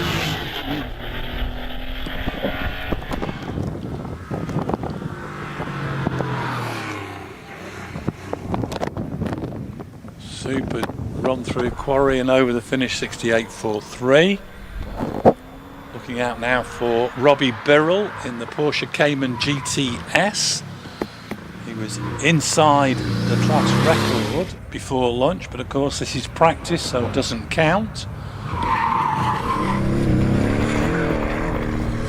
Robbie Birrell out of Farmhouse.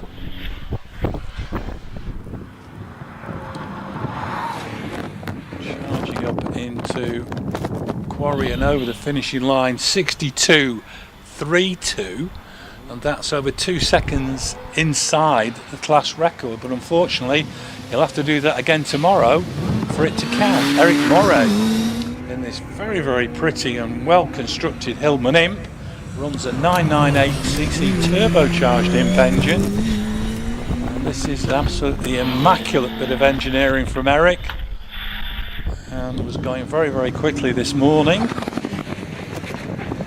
Already up into Quarry and over the finish, 65.2.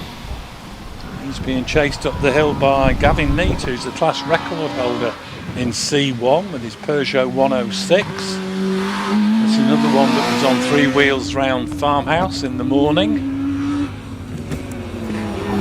Into Farmhouse now. Powers his way out. Charging up towards the top of the hill. Gavin Neate. Over the finish, 62.93. On the hill at the moment, it's Manta Jock Ramsey in the Opel Manta, Alloa. Been campaigning Opal Mantas for more years than either he or I would like to remember.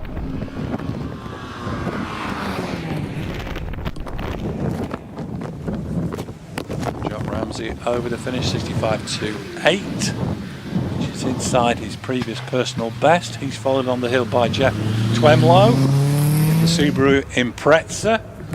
Jeff from Cornwall. He's had many jobs since he retired. The last one, I believe, was a Pixie Wrangler. And Jeff heading up towards the top of the hill. Only took up hill climbing and sprinting when he retired from full-time work. Over the finish, 71.64. Hayden Spedding now in the big E-Type into and out of Farmhouse Bend.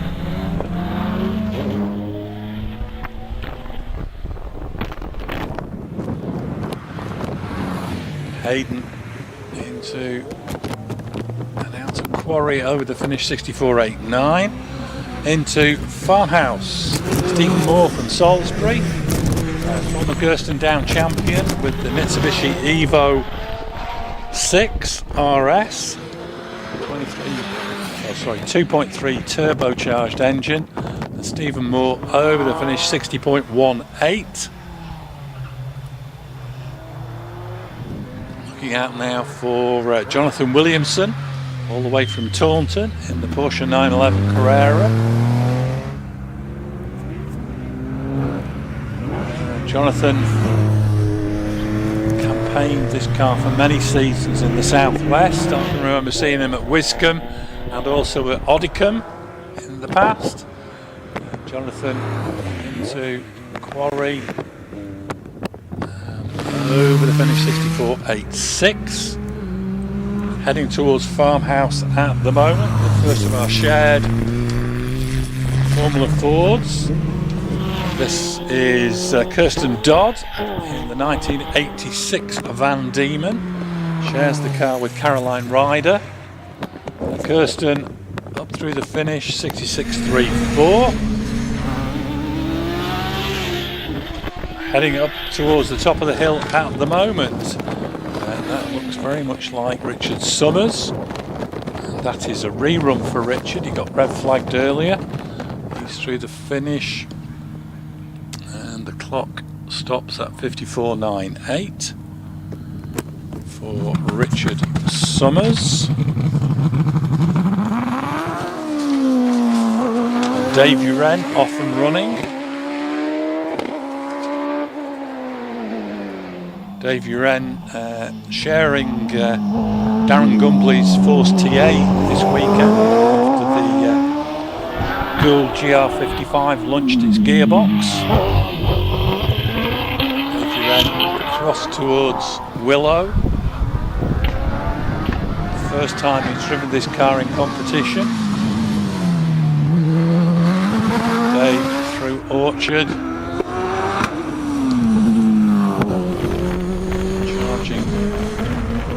Into and out of Farmhouse and over the finish, 53.7, fractionally slower than he was on the second practice run.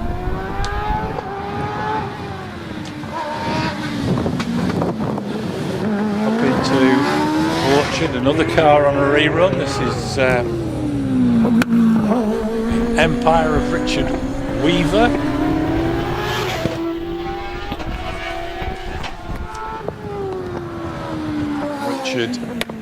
Sharing the car with his son Tom. We'll see him a little bit later. He's through the finish, 57.54. Hot on his heels, Adam Greenan. He's running in class J2 with an Evo 3 Empire. Running a 1.6 litre booster, of course. Adam Greenan into Farmhouse. Ooh, lifted an inside wheel as he came out of the corner just momentarily. Adam Greenan up through the finish, 54.58. Alan Warburton on track at the moment, out of Orchard. Sorry, out of country into Willow and heading towards Orchard. This is the Gould GR59 he shares with his son David. This is also the ex-Works GR59 with the Hayabusa power. And Alan towards the finish, over the finishing line, 55.88.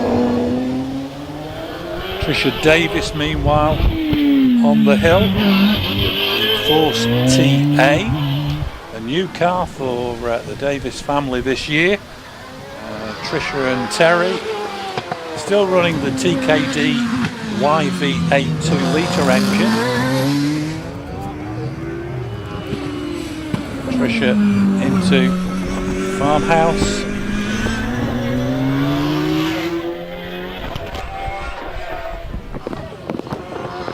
Trisha just quarry to negotiate. She's through the finish, 60.28. Now move back to Sports Libra.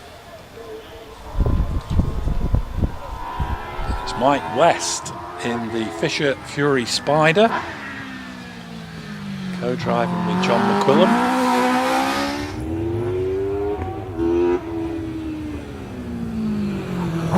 Into an outer Farmhouse.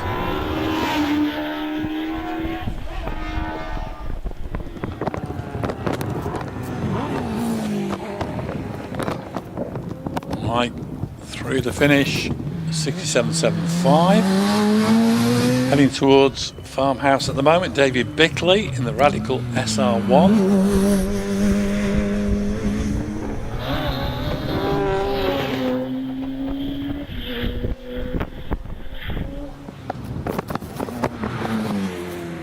David up over the finishing line, 64.8.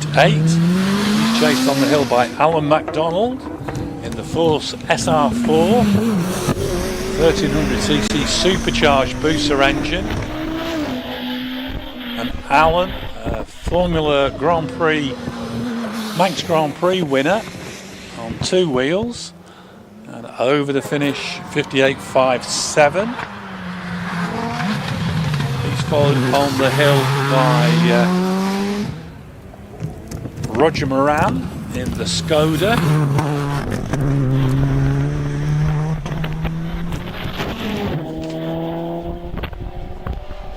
It's the Fabia R5. I think this may well have been moved into Sports Libra from Mod Prod, I'm not sure. Roger Moran through the finish, 61.49. On the hill at the moment, Duncan Barnes in the Norma M20 FC, 2.1 litre turbocharged Honda S2000 engine. A new engine for Duncan this year. He's through the finish, 56.39. And that, very, very quick time from Duncan.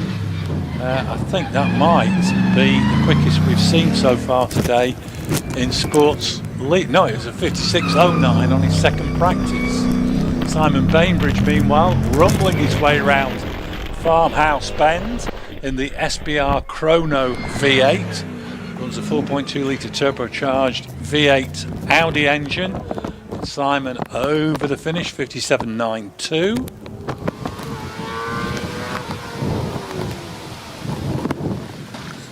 More rain on the commentary box window. Heading towards Farmhouse at the moment, the smallest capacity car on track today, Chris Howard Harris in the OMS Hornet with a 600cc engine running in Class H. Chris neat and tidy at the top part of the hill through the finish, 64.17. We now have David Wilson in the Peugeot 205. And, Dave was a long-time supporter and mechanic for Roger Moran. Now sharing the Peugeot 205 with son Robert. David Wilson over the finish, 68.91. He's followed by Mark Shalanka in the Force HC. Mark up through the finish, 59.82. Looking out now for Will Kerr in the OMS 28. He's into an out of Orchard. This runs the 750cc turbocharged Kawasaki engine. Will powering his way out of Farmhouse using every millimetre of tarmac he could. And up over the finish, 55.19. Nigel Pitt in the OMS 3000. Into and out of Orchard. Charging up into Farmhouse Bend. I believe, if memory serves me right, he got in the runoff back in May with this car.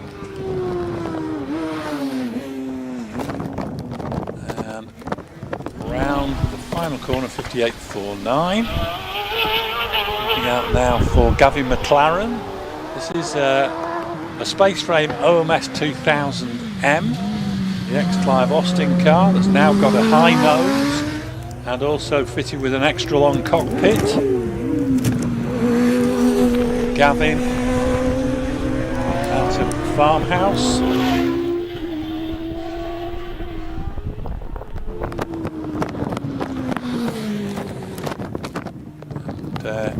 Up through the finish, 66.55 into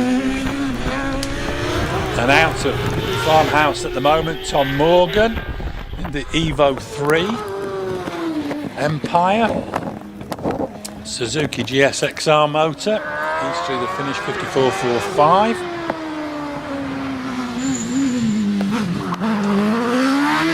Richard Brandt now heading towards Farmhouse in the Force PT. I think this is the ex-Rob Kappa car. Richard over the finish, 60.54 for Richard Brandt. Out now for Anthony Wood in the Force PT.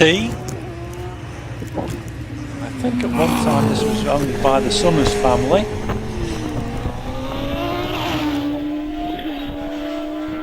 Now heading up towards the top of the hill. Wood brothers going very well in the north of England. Over the finish, 59.1. Stuart Bickley making his Harewood debut with this Force TA, a new car for Stuart this year. Very rapid driver, campaigning in a Jedi. He's over the finish, 55.5. Next on the hill, Dylan Flesher in the OMS 28.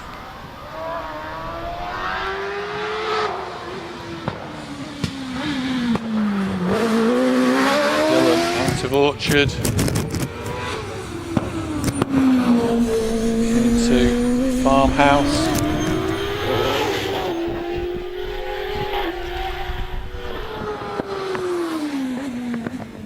Climbing around Quarry, a little puff of smoke as he goes around the corner over the finish, 55.07.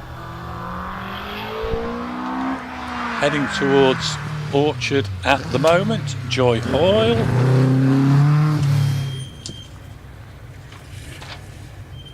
Joy in the Caterham 7 that we saw, and now Joy has been red flagged.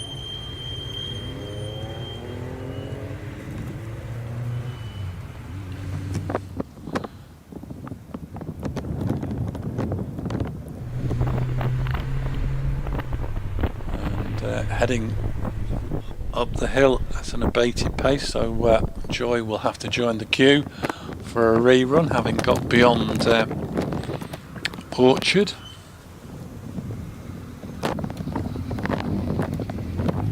And Laura Wardle was also red flagged.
Meanwhile, sitting on the start line, just being lined up, is Sandra Tomlin in the Pilbeam MP97 03. The 4 litre Judd V8. Sandra is away from the start line. We're into the big Class L with the shared drives. Sandra already dropping down towards the S's. Winding her way through the S's, now into Chippies. See her son Oliver in the car a little bit later.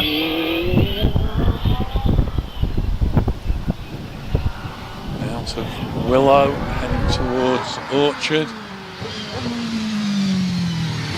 While down in the S's, Lynn Owen, the OMS 28. Sandra Tomlin heading towards Farmhouse Bend.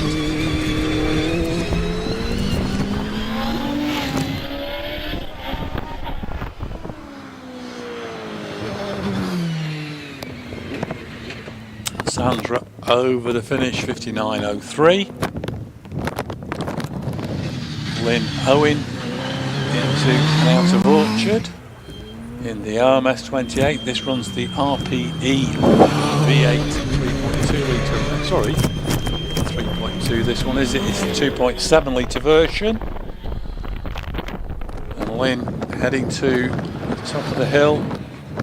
We'll see husband Steve in the car a little bit later. And Lynn over the finish, 63.61. Meanwhile, down into the S's, Anthony Hunt, the Gould GR55 DJ. This was modified by DJ Racing to take the Cosworth XD V8.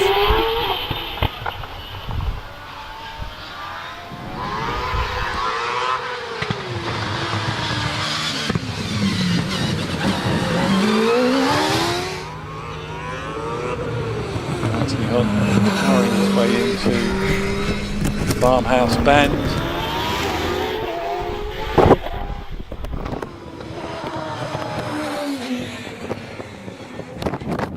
He's over the finish, 56.35. Sean Gould down in the S's with the GR59J, 59BJ. The latest, oh sorry, it was the first of the B version 59s. And Sean already charging up towards Farmhouse Bend. Incredibly powerful, small 4 litre Judd engine in the back. Sean up through the finish, 52.75. And on track at the moment, just going through Country Corner, Amanda George in the absolutely drop-dead gorgeous Chevron B19. I can remember going to Silverstone many years ago for the Martini Trophy, and there was something like 15 of these competing in that event. Fabulous little cars. Amanda into and out of Farmhouse.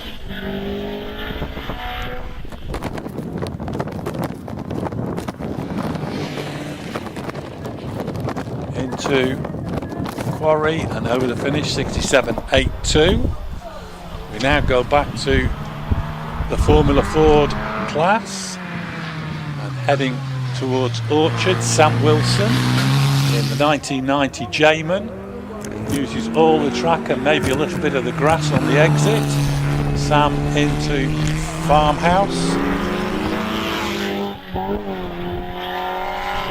Now heading up to Quarry.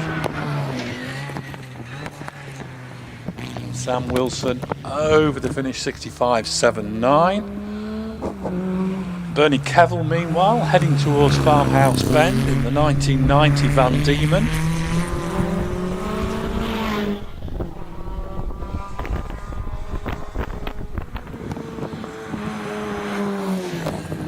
Bernie, no problems at all on this run. Neat and tidy, 66.11. He's being chased up the hill by Samantha Lester in the 1992 Van Diemen. Sam Very rapid young driver. Been campaigning Formula Fords for a couple of years, for more than a couple of years, about 4 or 5 years now. And over the finish, 65.47. Pick up Caroline Ryder heading towards Orchard. This is the 1986 Van Diemen. She shares with Kirsten Dodd. Caroline sweeps through Farmhouse.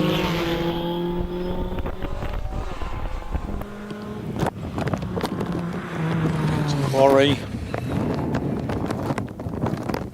And over the finish, 65.41. Sarah Bosworth. The 1985 Van Diemen into Farmhouse Bend.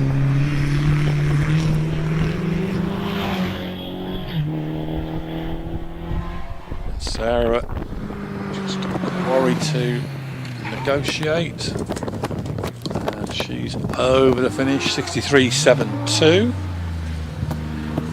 Back to the Porsche. Laura Wardle at the wheel. This is the 911 Carrera running in Class C3, 3.2 litre.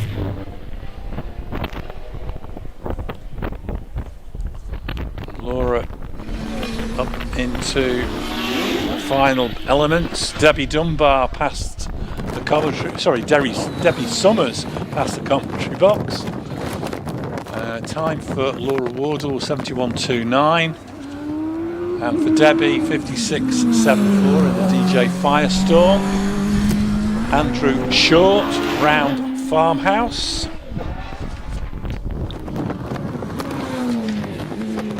Andrew in the CFO7 OMS, the booster engine, over the finish, 56.53. Looking out now for William Luffridge from Ballymoney in Ireland, the Empire Evo 3.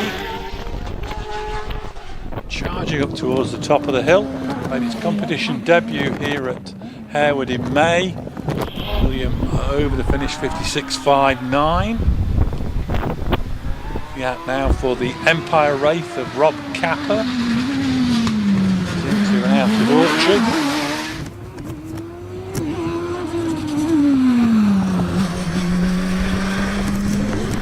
Sweeps through Farmhouse. The Empire Wraith over the finish line. And Robert Capper's time, 54.01. Now looking out for Tom Weaver. Back to 1100s. The reason Tom's a little bit delayed is his father got red flagged. Had to get a rerun, so Tom running a little bit out of order. But nevertheless, very, very rapid young driver, charging his way into and out of Farmhouse Bend.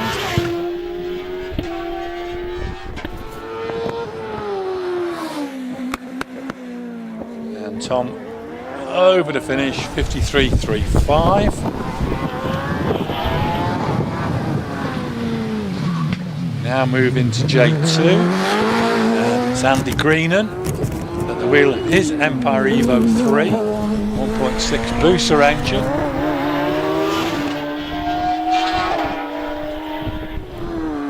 Already heading into Quarry, and over the finish in 52.57.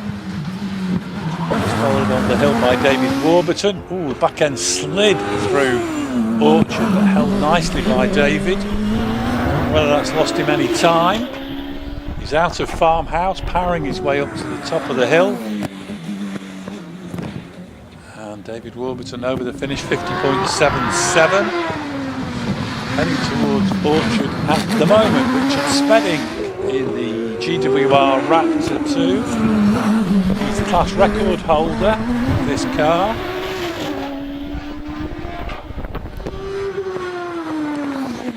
And over the finish, 50.88. Darren Gungley next on track with the Force TA. Sharing the car this weekend with Dave Uran. It's Darren's car. Dave Uran very, very grateful for a shared drive after the problems with the Gould.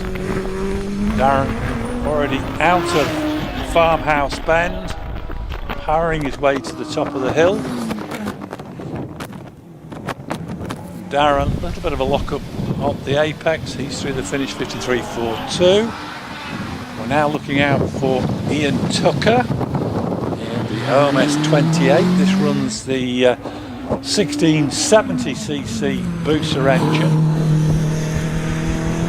Ian Tucker out of Farmhouse up towards Quarry and through the finish 60.15. Picking up Terry Davis now into and out of Orchard in the Force TA TKD YV8. Sounds absolutely glorious when it's on full power going up towards Quarry Bend, and Terry Davis over the finish 59.69. Looking out for Andy Borgod. He's into and out of Orchard in the Force PT. This also runs an oversized booster engine, 1630ccs. And Andy very rapidly into Quarry and over the finish, 54.37. Lee Griffiths meanwhile down in the S's with the OMS 28, 1660cc booster.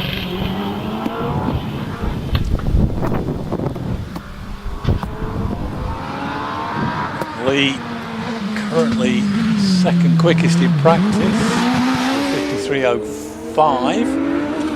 Can he improve? It is only practice, it all matters tomorrow.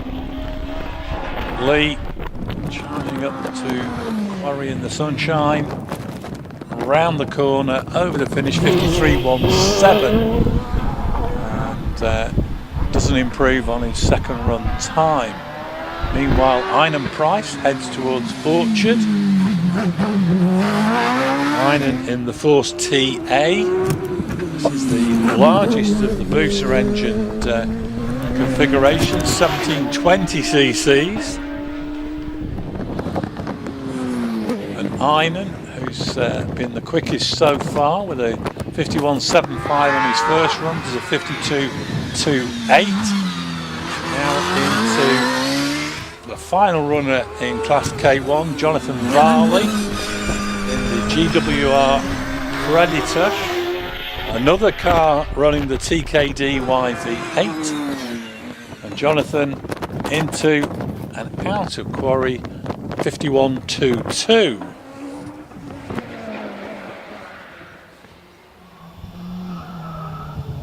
Down into the S's is Jason Tunnicliffe.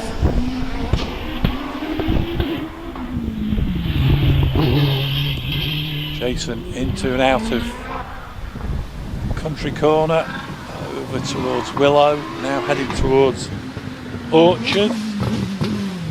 The Empire Race designed by Willem Towett.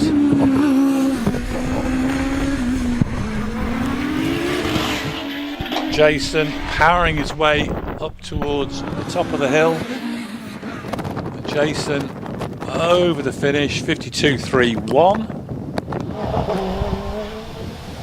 We now look down towards the bottom part of the hill for Paul Haynes, car number 8, Gould GR59.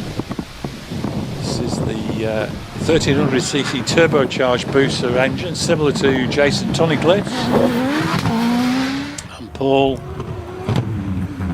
through Farmhouse Bend, powering his way up to the top part of the hill. Paul, the latter day Farnham Flyer, over the finish line, 51.67.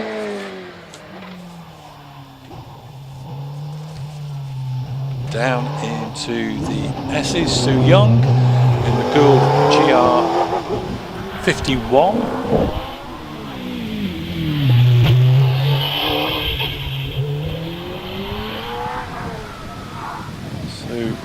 over to Willow.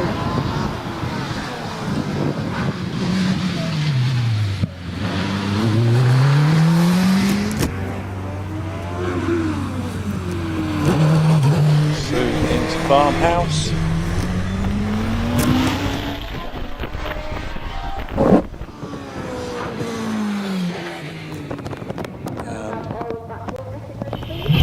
Over the finish in 57.38.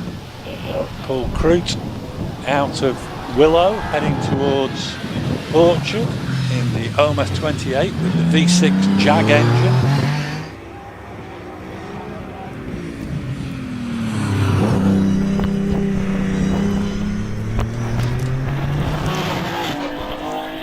And Paul powering his way up to Quarry. V6 sounding absolutely wonderful on full power, and he's through the finish 58.87. Back to Class B for Joy Oil's rerun in the Caterham 7 Super Sprint. Joy already into Farmhouse Bend.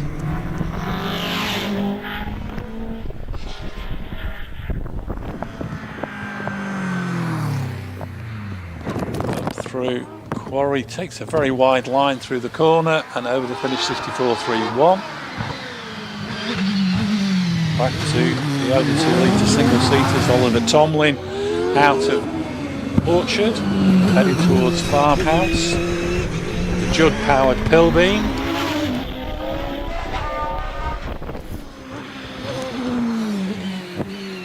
And Oliver up and through the finish 54.75.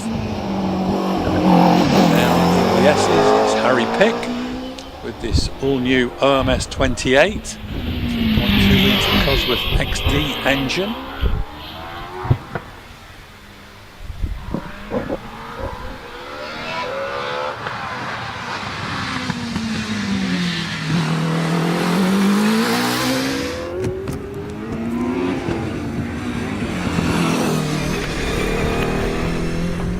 Out of Farmhouse, Harry Pick powering his way up towards the top of the hill.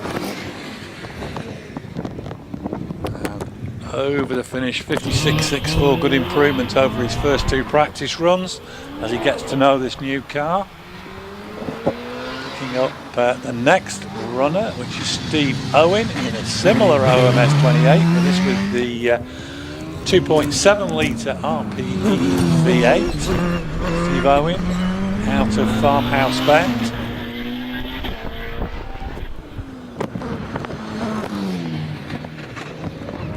And over the finish 54.08. Heading up towards Orchard, Terry Graves, the Gould. So GR55 modified by DJ Racing to take the Cosworth XD engine. And Terry powering his way up towards the top of the hill from Launceston in Cornwall. Terry through the finish 55.05. Jack Cottrell off and running in the Dallara. This is a 2005 Formula 3 chassis modified by I believe DJ Racing with the Cosworth XD V8 in the back. Jack through Country Corner, out of Willow heading towards Orchard. Cottrell neat and tidy through Orchard, powering up through the farm buildings into Farmhouse Bend.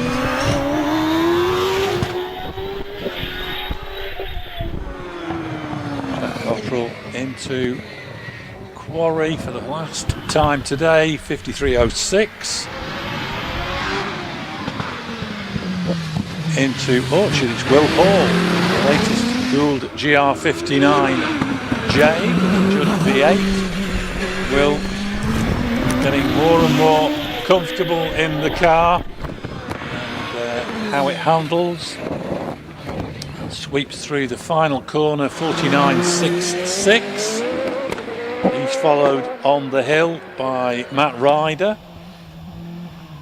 Matt down in the S's at the moment. This is the car that he shares with Sean Gould. Matt already into an out of country corner. We don't appear to have got Matt on the timing computer or on the live feed at the moment. The Matt Ryder round Farmhouse Bend.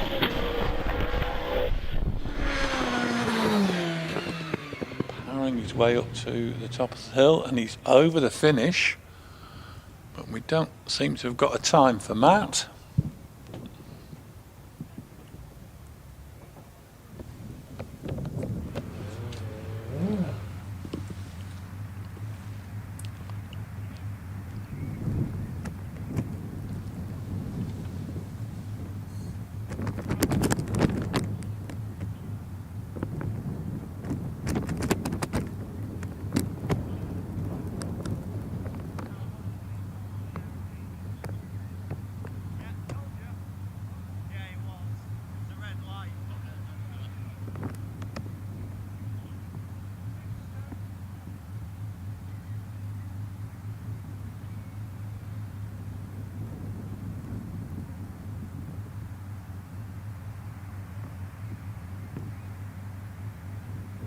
Meanwhile, sitting patiently on the start line, the OMS 28 of Trevor Willis.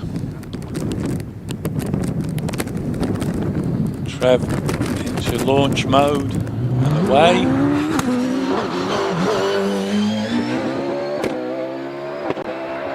The OMS 28 with the RPE V8. This is a 3.2 litre version.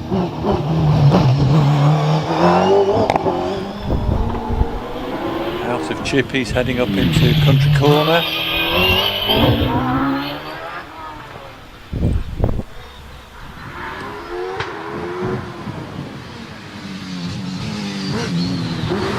Into and out of Orchard.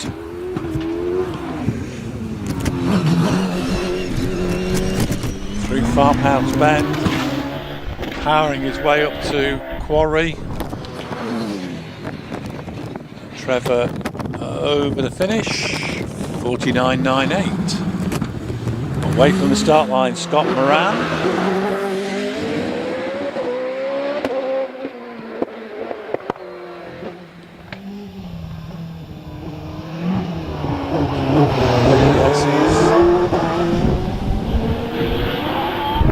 Heading up into the corner, across to Willow.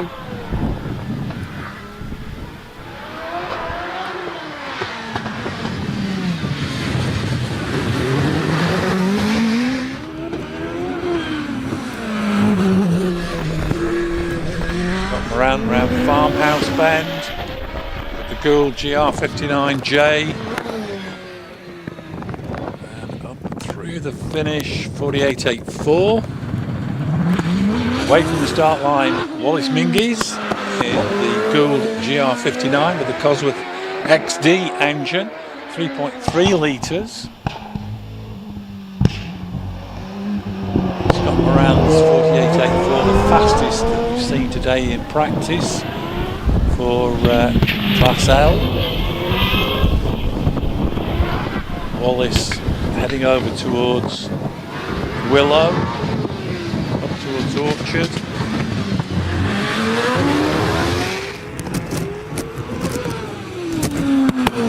Farmhouse, neat tidy line through Farmhouse.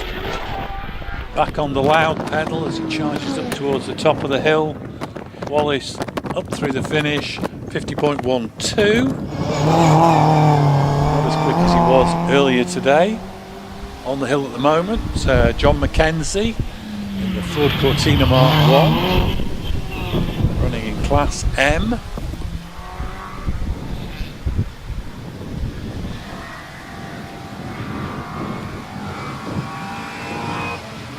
John heading up into Orchard,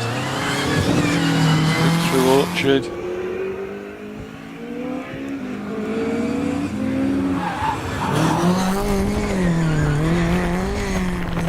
Round Farmhouse Bend, he heads to the top of the hill. Richard George in the Chevron B19 is heading towards Country Corner. John Mackenzie, meanwhile, up through the finish in the Ford Cortina, 73.27, which is his best time today. Richard George, meanwhile, into Orchard Bend, the beautiful B19 Chevron.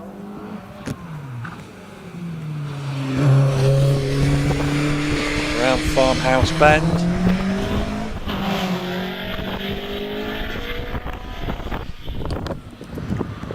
Up towards Quarry, through the corner and over the finish, 66.23, fractionally quicker than he was on his second practice run.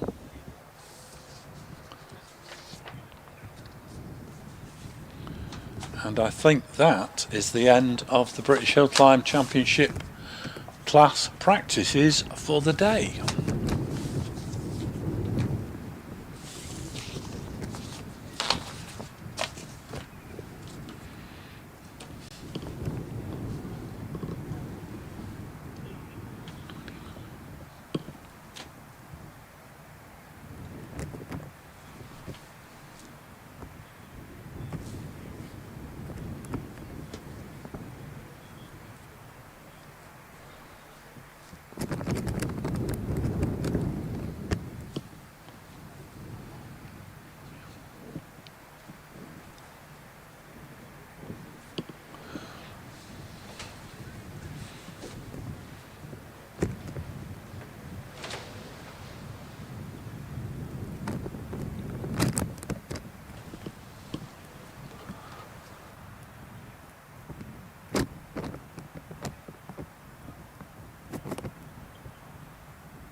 Motorsport UK TV, the home of unmissable British motorsport videos.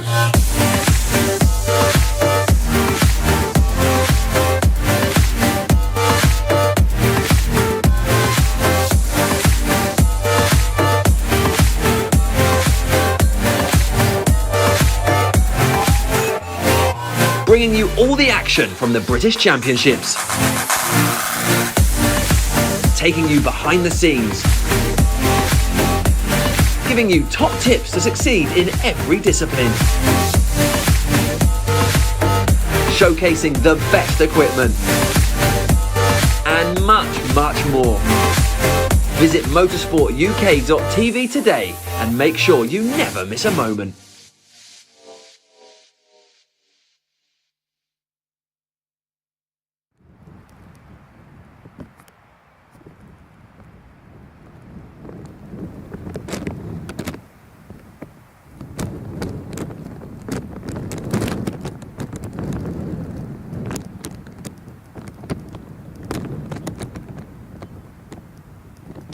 Well, the delay that we've got at the moment is recovering the Leeds that broke down during that set of runs, and that was, let me get this right, Jonathan Langmead. So that car being recovered to the top of the hill, and then we will have our second timed run for the Harewood Championship entries.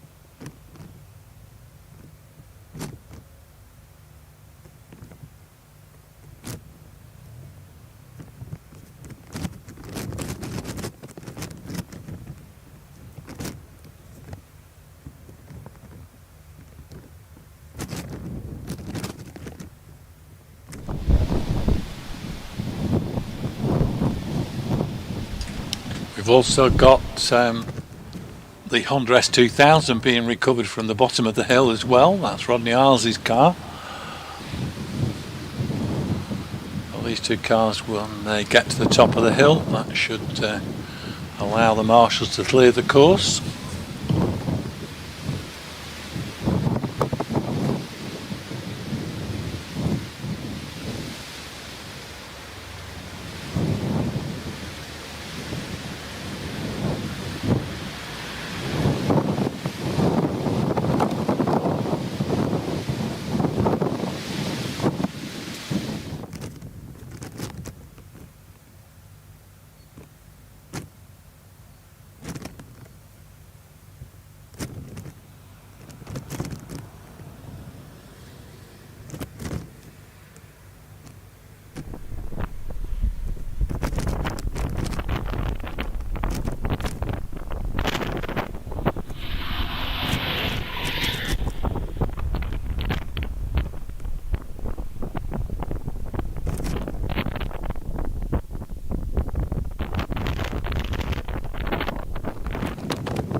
So the car's being waved forward to the start line,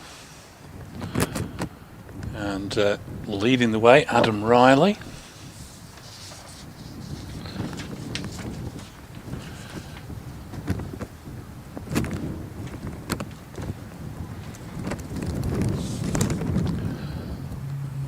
Adam leading Class 1C with a 62.11 on his first run, which was a new personal best in Carl Jackson's car. He's already off and running through Clark's, dropping down towards the S's.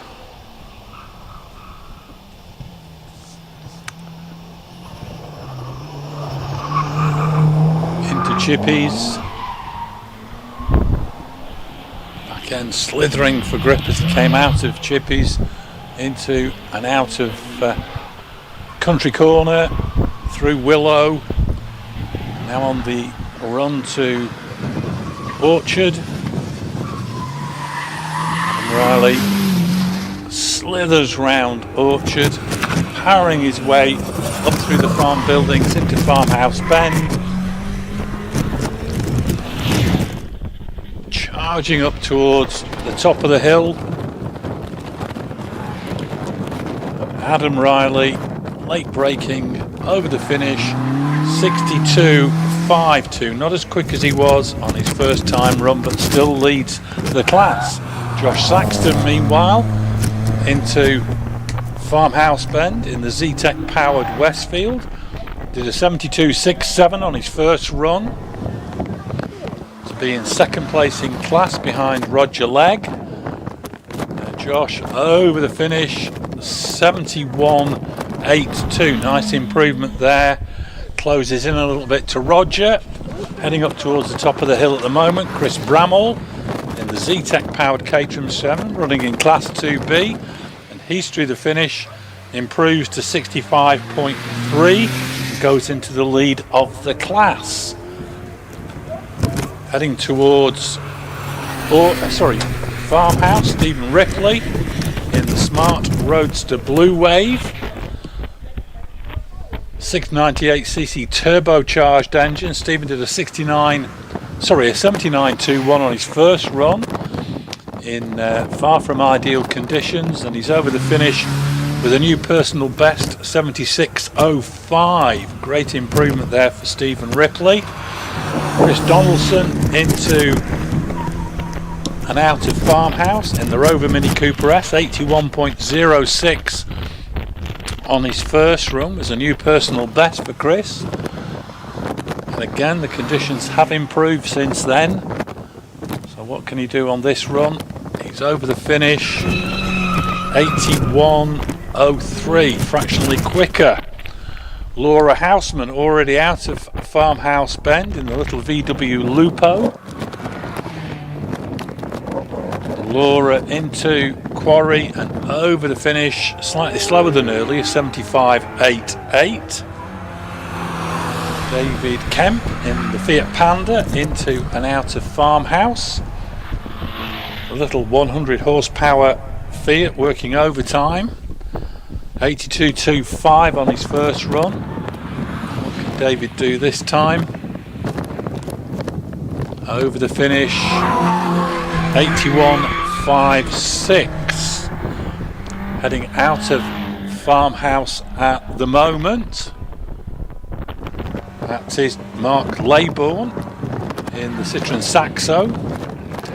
Mark's first run was a 73.15. He's through the finish, no improvement, 73.31. Into Farmhouse at the moment, Ryan Billington in the 205. His first run, 70.94, was, I think, 5th fastest. So what can Ryan do this time? 71.54, so no improvement for Ryan Billington. David Taylor in the Morris Cooper S, 70.93 on his first ascent. What can he do this time? Can he get into the 69s? And David over the finish, 70.75. It is an improvement, a couple of tenths. Nick Mitchell round Farmhouse in second place in the class behind Sam Billington with a 69.69. Nick, a little bit of smoky from the rear tyres as he went over the finish, 69.19, takes him into the lead of the class. So Nick Mitchell leads the class at the moment. We now move into Class 1B. Richard Greenwood in the Twingo.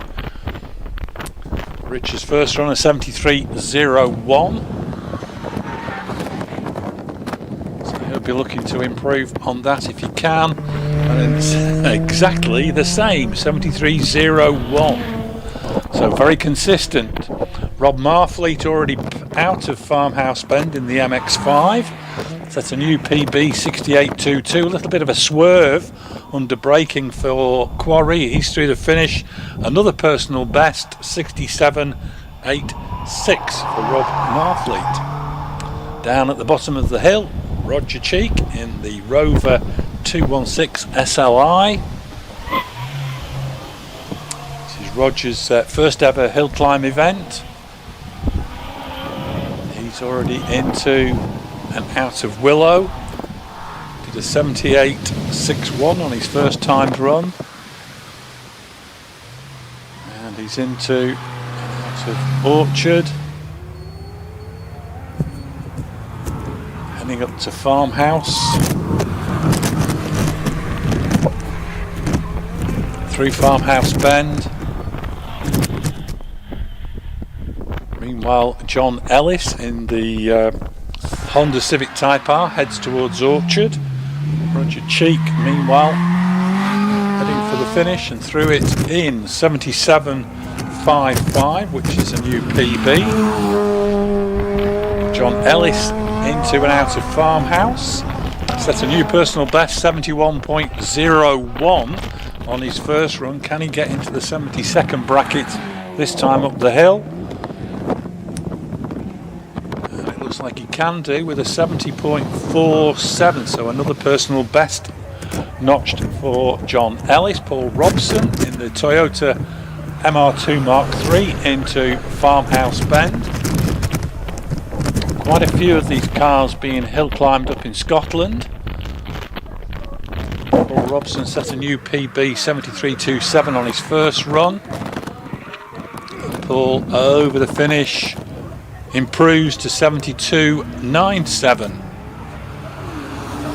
into Farmhouse at the moment. James Izzard, the MX5, another to set a personal best time on his first timed run. That was a 73.66. James very deep into the corner before he turns in and improves to 73.29. Looking out now for Nick Jaggard in the Saxo VTS. He's into an out of country corner. First run was a 74.32. And Nick Jaggard heading towards Orchard. Out of Orchard Bend, up towards Farmhouse.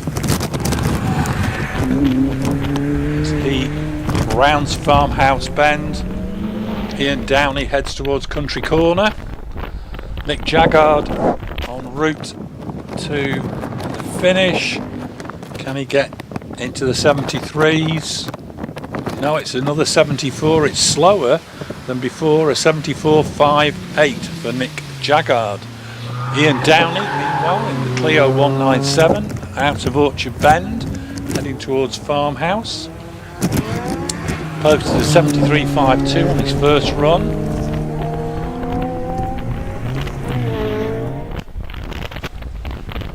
Ian heading to Quarry.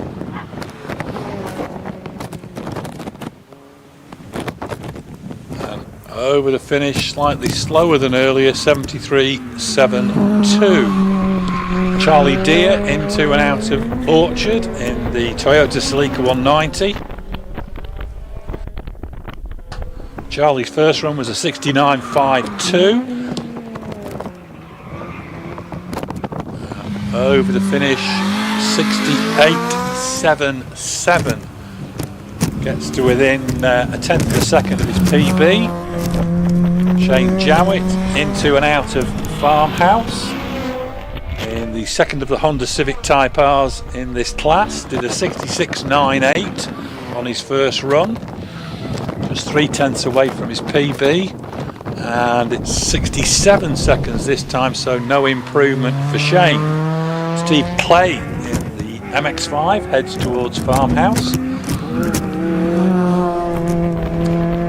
did a 67.32 on his first timed run.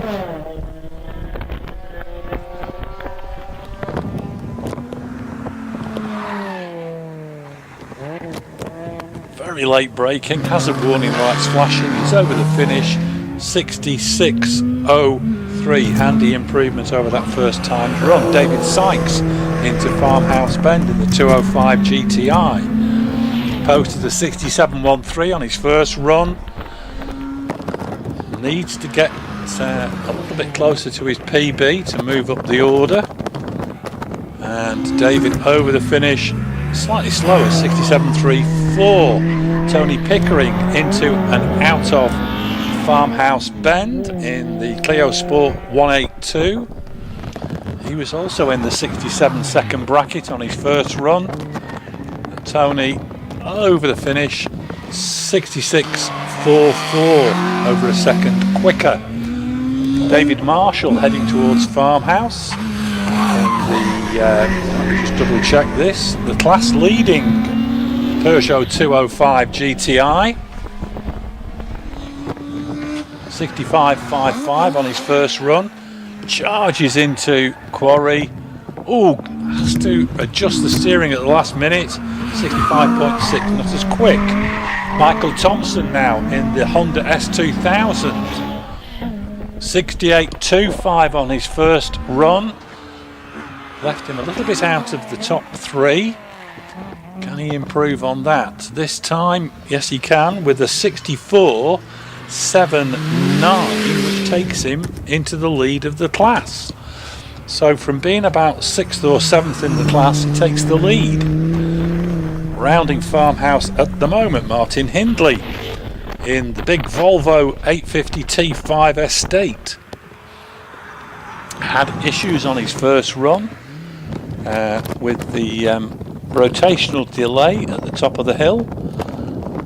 This time no such problems. 71.9, gets to within a tenth of his personal best. Away from the start line, Anthony Spate in the Mini Cooper S R56. The R56 is the 1600cc turbocharged version of the Mini Cooper S. Winding his way round Chippies.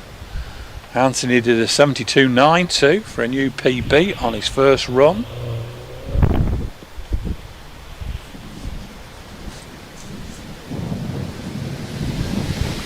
Out of Willow, heading towards Orchard.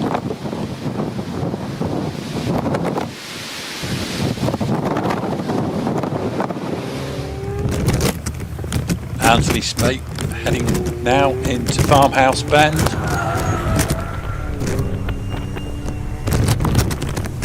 Neat tidy line through the corner, back on the power.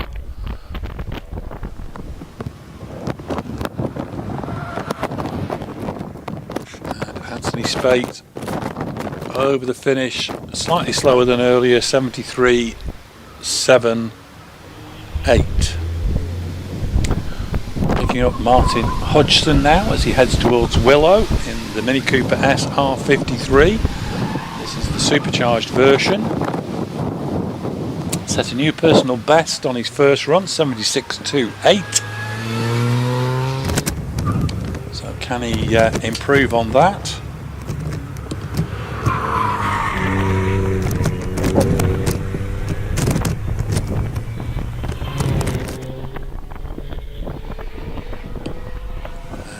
Already heading towards the top of the hill. It's going to be very close, and it's a 75.59, so another PB for Martin Hodgson.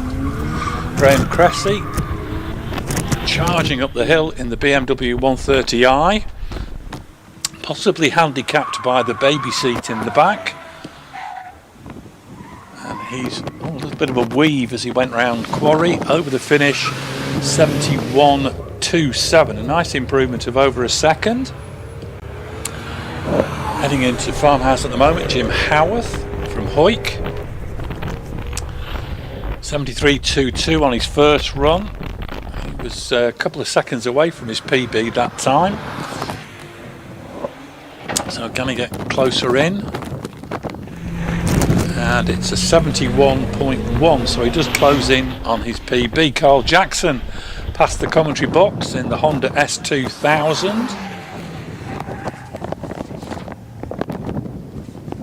Lying in second place in the class with a 64.24, and it's a 62.70 for Carl. Not only his best time today, but a new personal best for Carl Jackson. Simon Howarth into Farmhouse Bend in the Mini John Cooper Works edition. This is the turbocharged 1.6 litre engine. 69.47 on his first run. Dab of the brakes as he goes round Quarry. 68.85 for Simon Howarth, nice improvement. Andy Bateson in the turbocharged MR2 into and out of Farmhouse Bend. 68.63 on his first timed run. He's been down in the 66-second bracket previously, and a 68.06, handy improvement there for Andy Bateson. Terry Deere charging into Farmhouse Bend in the Talbot Sunbeam Lotus. Terry all the way from Barnard Castle. Rumour has it he's fitted a prescription windscreen. Terry over the finish, 66.23. Nice improvement over his first run time. Glenn Shaw into and out of Farmhouse in the 350Z. This is the normally aspirated 3.5 litre V6 powered car. Did a 65.7 on his first run, and it's going to be a 64. It's a 64.64 for Glenn Shaw. Kieran O'Brien into and out of Farmhouse. Former class record holder with the supercharged 350Z. And Kieran over the finish, 64.31. Nice improvement over his first run time. We now move into Class 1D. And it's Nabil Zarlan in the Toyota GR Yaris. Changed cars after the first event. The first event in his Seat. Now in this Toyota. Moved up a class as well. In fact, I think he's moved up 2 classes in the championship. And Nabil into and out of quarry, and 69.69. Nice improvement over his first run time of nearly a full second. Tony Booth heading up towards Orchard in the Mitsubishi Evo 5 GSR. 67.24 on his first run. Can he find some time this occasion? Popping and banging as he heads into quarry. And Tony over the finish. 67.78, so no improvement for Tony Booth. Chris Beresford charging up into Farmhouse Bend in the Impreza. Still leading the class with his first run, 63.42. And over the finish, improves to 62.81 for Chris Beresford and extends his lead in the class. Now moving on to Class 2A, Philip Saxton from the Z-Tech powered Westfield heading towards Farmhouse Bend. 74.28 on his first run.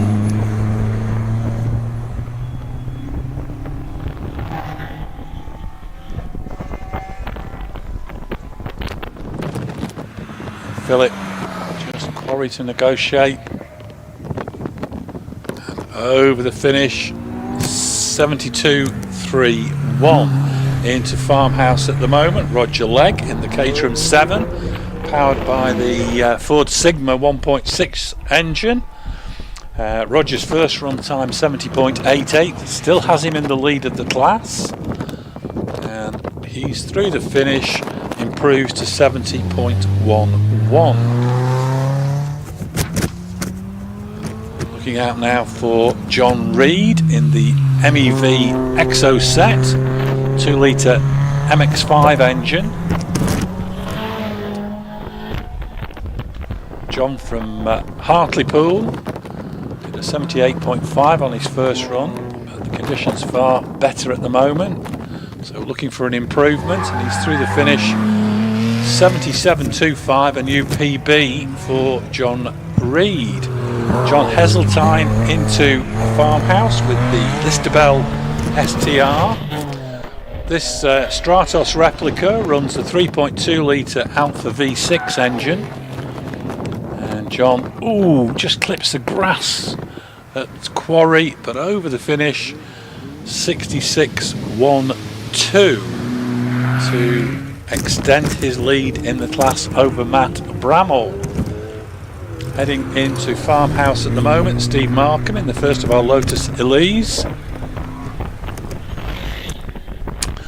Steve's first run was a 75.33. He's followed up the hill by Matt Bramall in the Z-Tech powered Caterham, running in Class 2B. Steve Markham, 72.13, nice improvement, but leaves him in second place in the class. Matt Bramall into quarry. Man in a hurry, and he's through the finish in 65.45. Great improvement, but leaves him in second place behind his father. That's not going to go down well.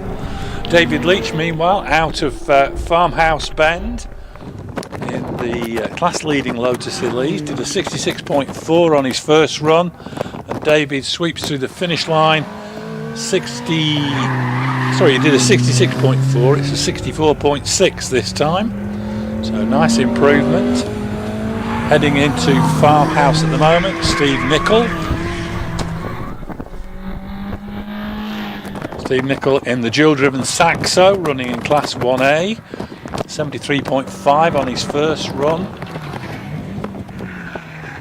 Still behind Mark Laybourne, and still remains behind Mark Laybourne with a 73.63, no improvement. Sam Billington past the commentary box in the Peugeot 205, did a 69.25 on his first run, and Sam sweeps through Quarry and it's a 68.8, nice improvement, and I don't think that's going to do much other than take him into the lead of the class. Steve Mitchell, meanwhile, heading towards the top of the hill, with a 70.11 on his first run, but conditions are better this time, but it's 71.44 for Steve, so no improvement. So Class 1A, by my calculation, goes to Sam Billington on 68.8. Heading towards Farmhouse at the moment, it's Carolyn Bond in the Citroen C1, rounding Farmhouse. Came up in this little mod prod Citroen in the worst of the weather, so relative unrepresentative time on her first run, and this is going to be an improvement with 88.56 for Carolyn Bond. We now move into the dual-driven Formula Fords with Paul Gumbley.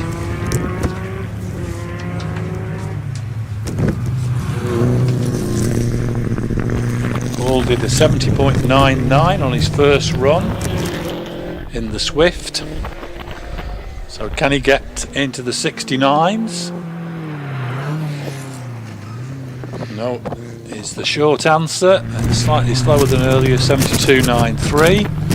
Passing the commentary box at the moment, Richard Abbey in the Jamin M91, 67.01 on his first run, and he's up through the finish, improves to 65.52. Paul Harris into Farmhouse at the moment, 67.09 on his first run. So can Paul get down into maybe the 65s? It's a 66.28, it is a nice improvement. Now we have David Hilton in the Porsche, the only dual-driven car in that class. David's first run 63.6, has him in second place in the class at the moment. He's up through the finish in 62.52, remains in second place but closes the gap.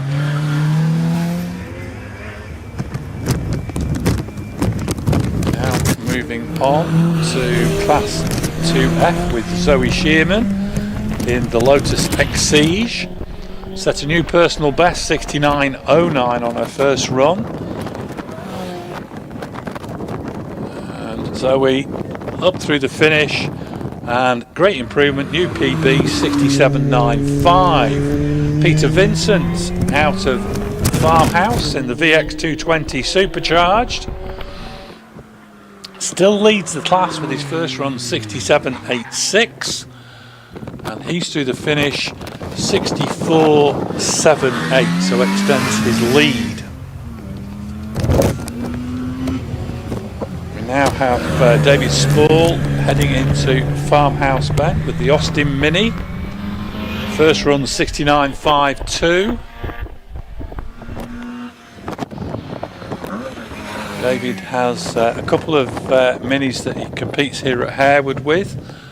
This is the Mod Prod version, has a historic one as well, and 69.28 is an improvement but doesn't move him up the order. Roy Balderson into Farmhouse Bend in the Morris Bod Speed Mini. And what can Bod do on this run? He did a 66.79 to lead the class. He won't know what David Spall has done, but 67.37, slower than before, but nevertheless leads the class. Moving on to Class 3B, Derek Jones Senior in the Escort Mark 1 round Farmhouse Bend. Set a new personal best, 74.20 on his first run.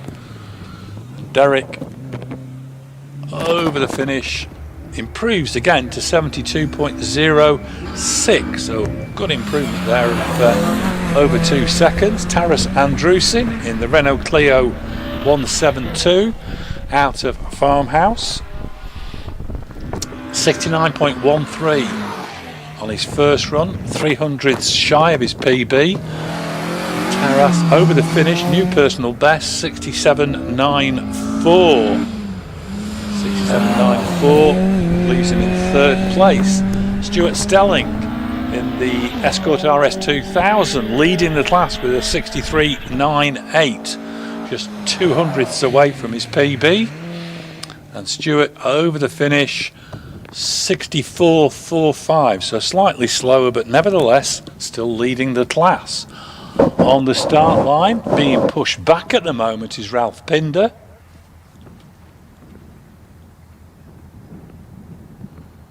And it looks like Ralph might have a problem because they're bringing Paul Anderson ahead of him to the start line, so maybe there's a problem there at the bottom of the hill for Ralph Pinder. We'll have to wait to see if that can be resolved, or then whether it's a terminal issue with the car. So onto the start line goes Paul Anderson. And it looks very much like they're pushing the 205 into the little lay-by. So possibly Ralph might be able to sort the problem out. Meanwhile, Paul Anderson is off and running with the Mini Cooper. This is the 1.6 supercharged Mini Cooper running in Mob Prod. And Paul dropping down into the S's already.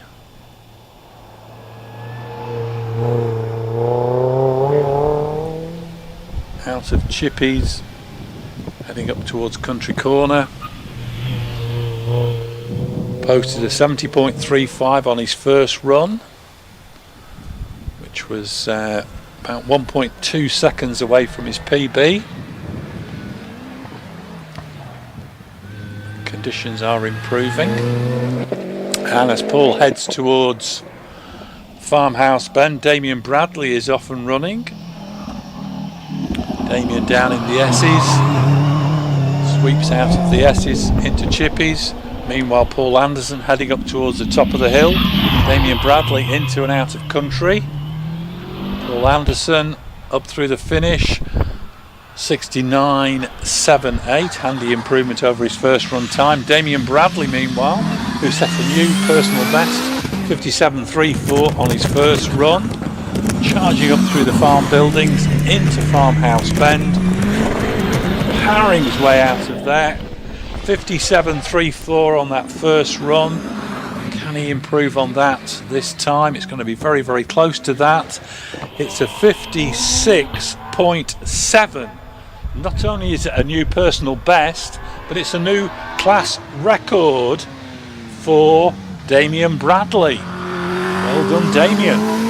Andrew Steele, meanwhile, in the Hayabusa powered Westfield, heads towards Farmhouse Bend. Running solo in the class to the 61.5 on his first run. Conditions certainly improved since then. It's got a lot warmer, and he's through the finish, improves to 60.77 for Andrew Steele. Rob Palette in the Ginetta G20, now heading into Orchard. This runs a 1.8 litre Z-Tech engine, which I think was the engine that they used in the G20s in the race series. 67.45 on his first run. We're just not even a tenth away from his PB, so quite close. Can he improve on that? And over the finish in 66.83, new PB for Rob Pallett. Graham Beale heading towards Farmhouse in the G33 Ginetta. This runs a 2.3 litre Ford YB Turbo. Did a 64.18 on his first run, charging up into the final corner, and Graham Beale over the finish 64.58, slower than he was earlier. Simon Green passed the commentary box in the Duratec powered Westfield, leading the class with a 59.38 from his first run, and 58.35 extends the lead and is a new PB for Simon. Steve Hill on course with the Ford Escort Mark II. Steve's first run, 67.58. These are the first of the runners in Class 4A. The Escort in 4A because it's got an engine transplant with a newer engine.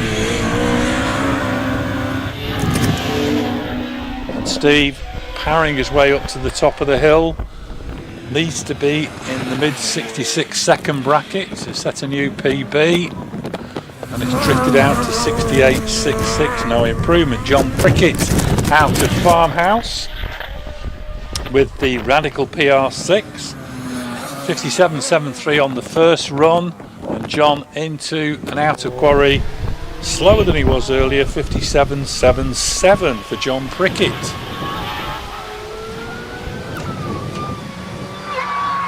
Looking out now for Stephen Rushworth in the Morris Minor MX5, 1.8 supercharged engine, this little Silhouette Special Saloon.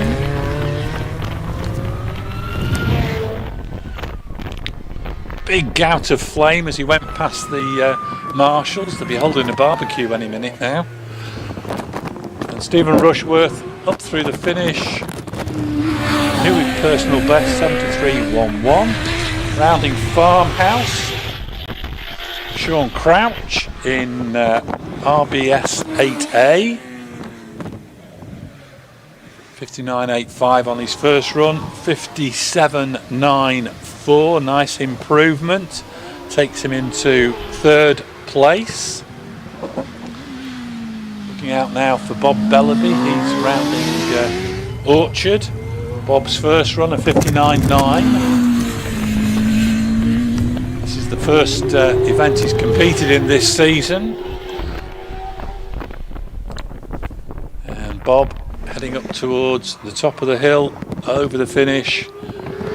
And it's 59.88, fractional improvement for Bob Bellaby. Emma Rayson now, already out of Orchard, heading to Farmhouse. 55.47. The Guernsey driver. Ooh, and suddenly slowed. Now, was that a red flag? Yes, it is a red flag. So Emma will be due a rerun. She's heading towards the top of the hill. Unfortunately, also on track, David Tatum and Tony Pickering. And both those drivers will be eligible for red flags. In fact, David Tatum has already got past Orchard, so he's going to go to the top of the hill and join the end of the queue, which I suspect Emma Rayson will be doing any second now.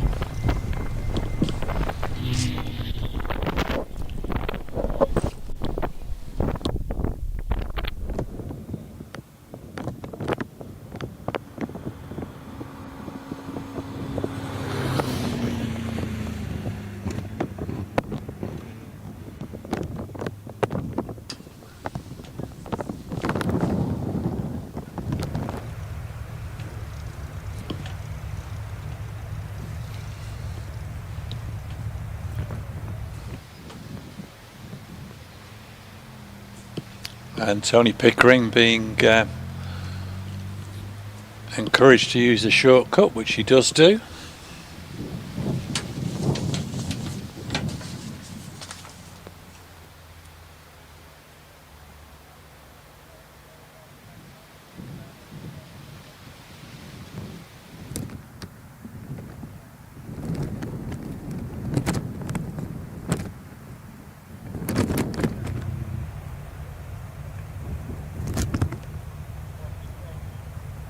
Red flag's still out.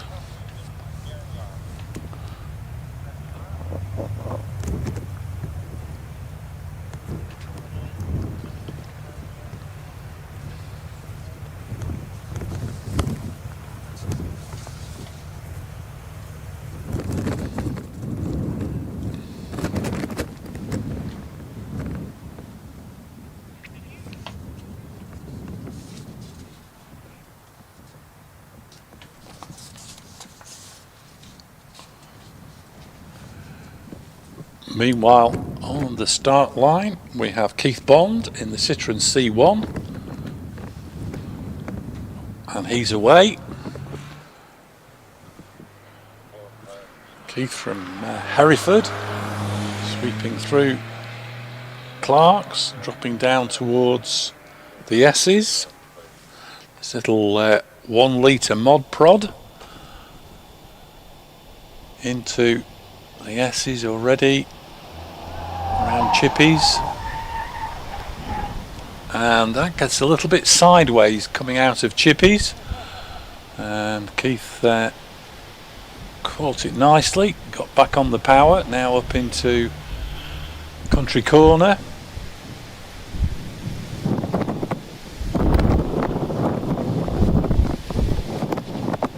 Out of Willow, heading towards Orchard.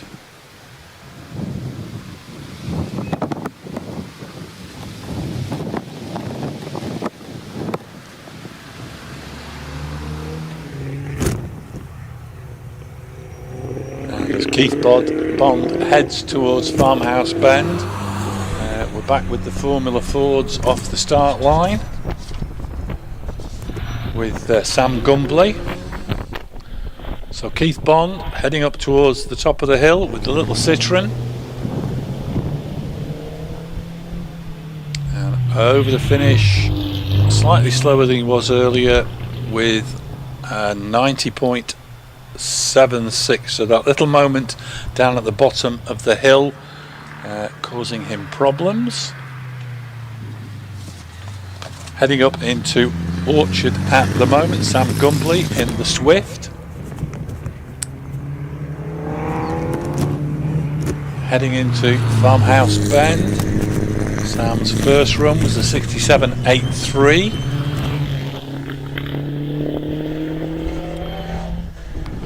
Half a second shy of his personal best. Can he improve on that? Well, the clock says no. I distinctly remember it went off the line with a bit of a misfire, and it's a 73.48 for Sam Gumbley, so no improvement.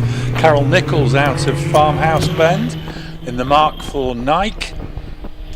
Carol's first run is 76.71.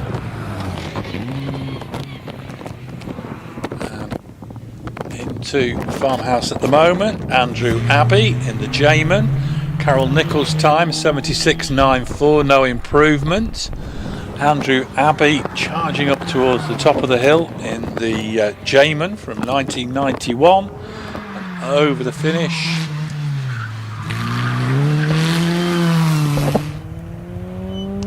And things have it's 65.56. And the improvement for Andrew Abbey. Jimmy Harris, meanwhile, out of Farmhouse in the 1985 Van Diemen, 62.48 on his first run to be in second place in the class, and over the finish 61.69 equals his personal best time.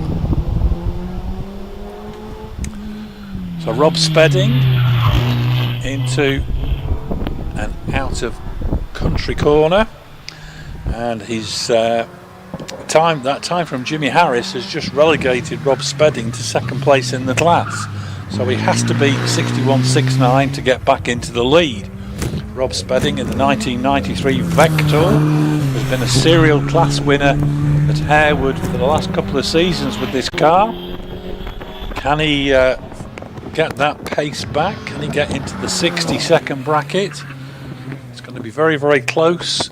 It's 61.75. It is an improvement, but not good enough, and he drops into second place. Down in the S's, we have the Janetta G15 of Neil Thorne. Little 1030cc Hillman Imp. It goes on the grass on the exit of Country Corner. Round Willow. Heading up towards Orchard. 75.11. And I'm glad to see Ralph Pinder on track with the 205. So whatever the problem was has been sorted. Neil Thorne, meanwhile, heading into Farmhouse Bend. Currently lying third in the class with a 75.11. And Neil looks like he's going to be improving on that time. It's a 74.94. Nice improvement. It doesn't move him up the order. Now we've got the Yellow Peril heading up towards the top of the hill. That's Ralph Pinder in the Peugeot 205 GTI. Ralph sweeping into Quarry, and it goes slow again just at Quarry, and 74.95. I think there was an issue there for Ralph on the latter part of that run that slowed him down, because that was no improvement. Heading up towards Orchard at the moment is John Pringle in the Lotus 7 Series 4 Ford twin cam engine, all steel engine and dry sumped, and first run was a 78.83. So this looks like it's going to be an improvement for John, and it is to 77 seconds exactly, which becomes his new personal best at Harewood. We now move back to Tony Pickering, and I think this means that 66.44 that he was given has been discounted for some reason. He's getting a rerun, and it says no time recorded. I'm sure I saw 66.44 pop up. Anyway, Tony Pickering charging up towards the top of the hill, out of Farmhouse, and Tony into Quarry and over the finish, 66.88, and it is an improvement over his first run time.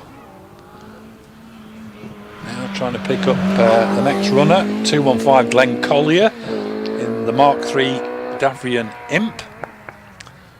Glenn's first run time, a 70.79, to have him in third place. Sorry, my mistake. Richard Jones has moved class, in second place in the class on 70.79, so can he improve on that? He's already out of Country Corner, heading towards Willow.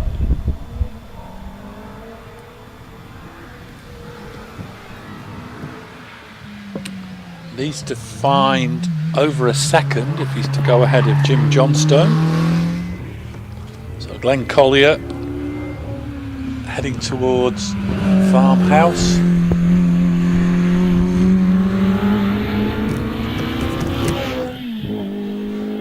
On the run up to Quarry.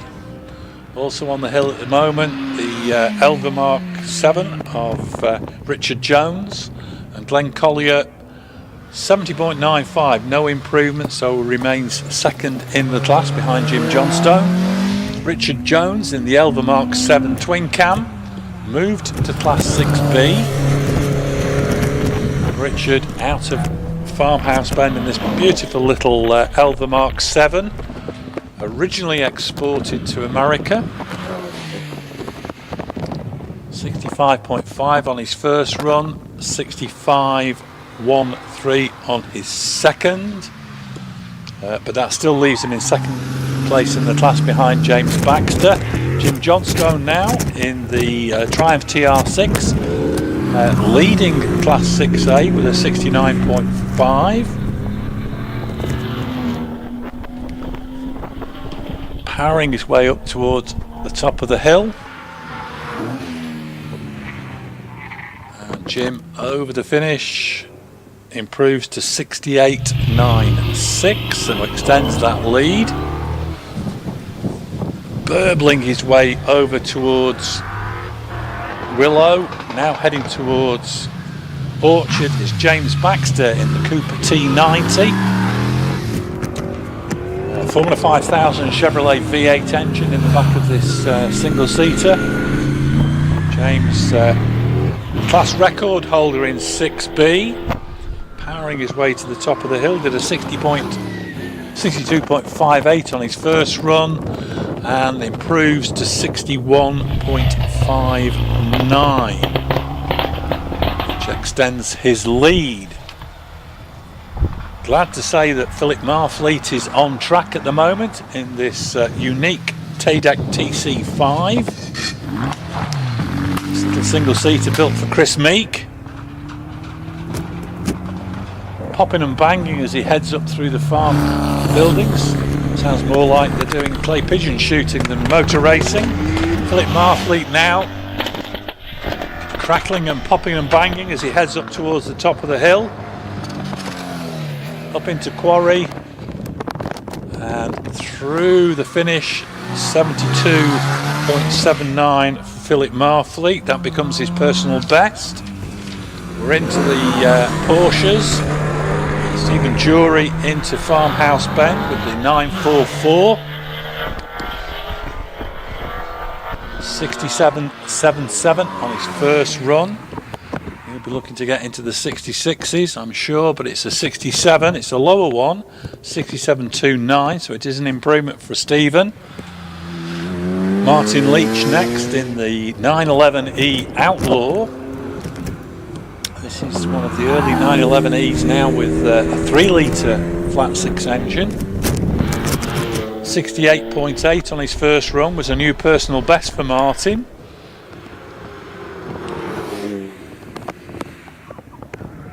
And sweeps round Quarry, slightly slower than earlier, 69.59. Graham Rose into Farmhouse Bend in the 924S. Graham's first run time, 69.44.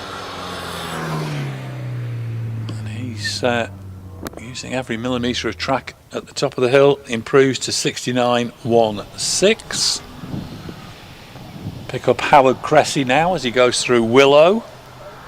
Howard's first run, 66.99.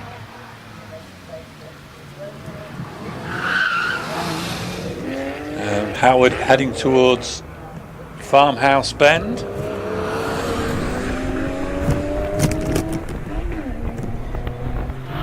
Howard Cressy out of Farmhouse, 66.99 on his first run. Can he get into the low 66s? It's a 66.3, nice improvement over that first run time. We now look out for Wayne Eason. He's heading towards Willow in the Porsche Boxster. Set a new personal best, 64.23 on his first run. So Wayne into and out of Orchard, powering his way up through the farm buildings towards Farmhouse Bend, out of Farmhouse. Sounding very crisp as he accelerates up towards Quarry. And Wayne over the finish, improves with a new PB, 64.21. Geraint Evans, lightweight Porsche 911 Carrera into and out of Farmhouse.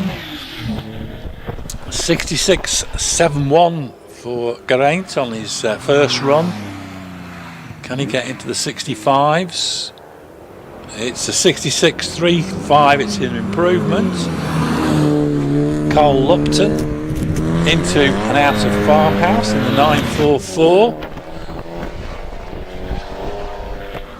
65.96 on his first run, and he's into and out of Quarry, 64.98, nearly a full second quicker. Carl. Andy Fagan into and out of Farmhouse in the Boxster S. 64.15 on his first run, and Andy into and out of Quarry, 63.45 54.43, not only an improvement but a new personal best for Andy Fagan. Into Farmhouse, Tim Barber still leading the class with his first run, 61.91. And up through the finish, 60.58, not only a new PB but a new class record for Tim Barber. Emma Rayson rounding Farmhouse in the Empire. This is a rerun for Emma after being red flagged. 55.47 on her first run. 54.43. Great improvement, new personal best for Emma Rayson. Super up there from Emma. David Tatum now, which I think will be our last car in the DJ Firehawk Mark III. 52.13 for David on the first run. Sweeps into Quarry over the finishing line. 51.73 for David Tatum. And that, I think, is our fastest time of the day. And that, ladies and gentlemen, concludes the meeting. We hope you've enjoyed yourself here today. We're going to do the British Hillclimb Championship meeting tomorrow. If you can be with us, please do. If you can't, we hope to see you later in the season here at Harewood. And everybody who's going home now can please have a safe journey home, and we hope to see you either tomorrow or later in the year. So this is Steve Wilkinson signing off.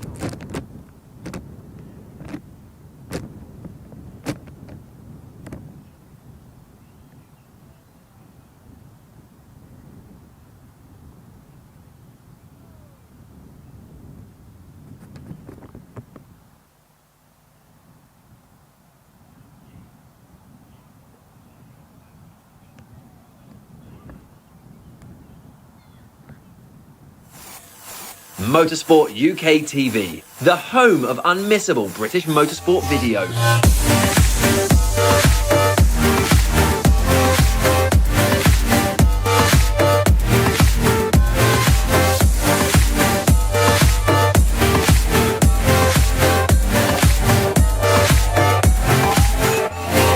Bringing you all the action from the British Championships. Taking you behind the scenes. Giving you top tips to succeed in every discipline. Showcasing the best equipment.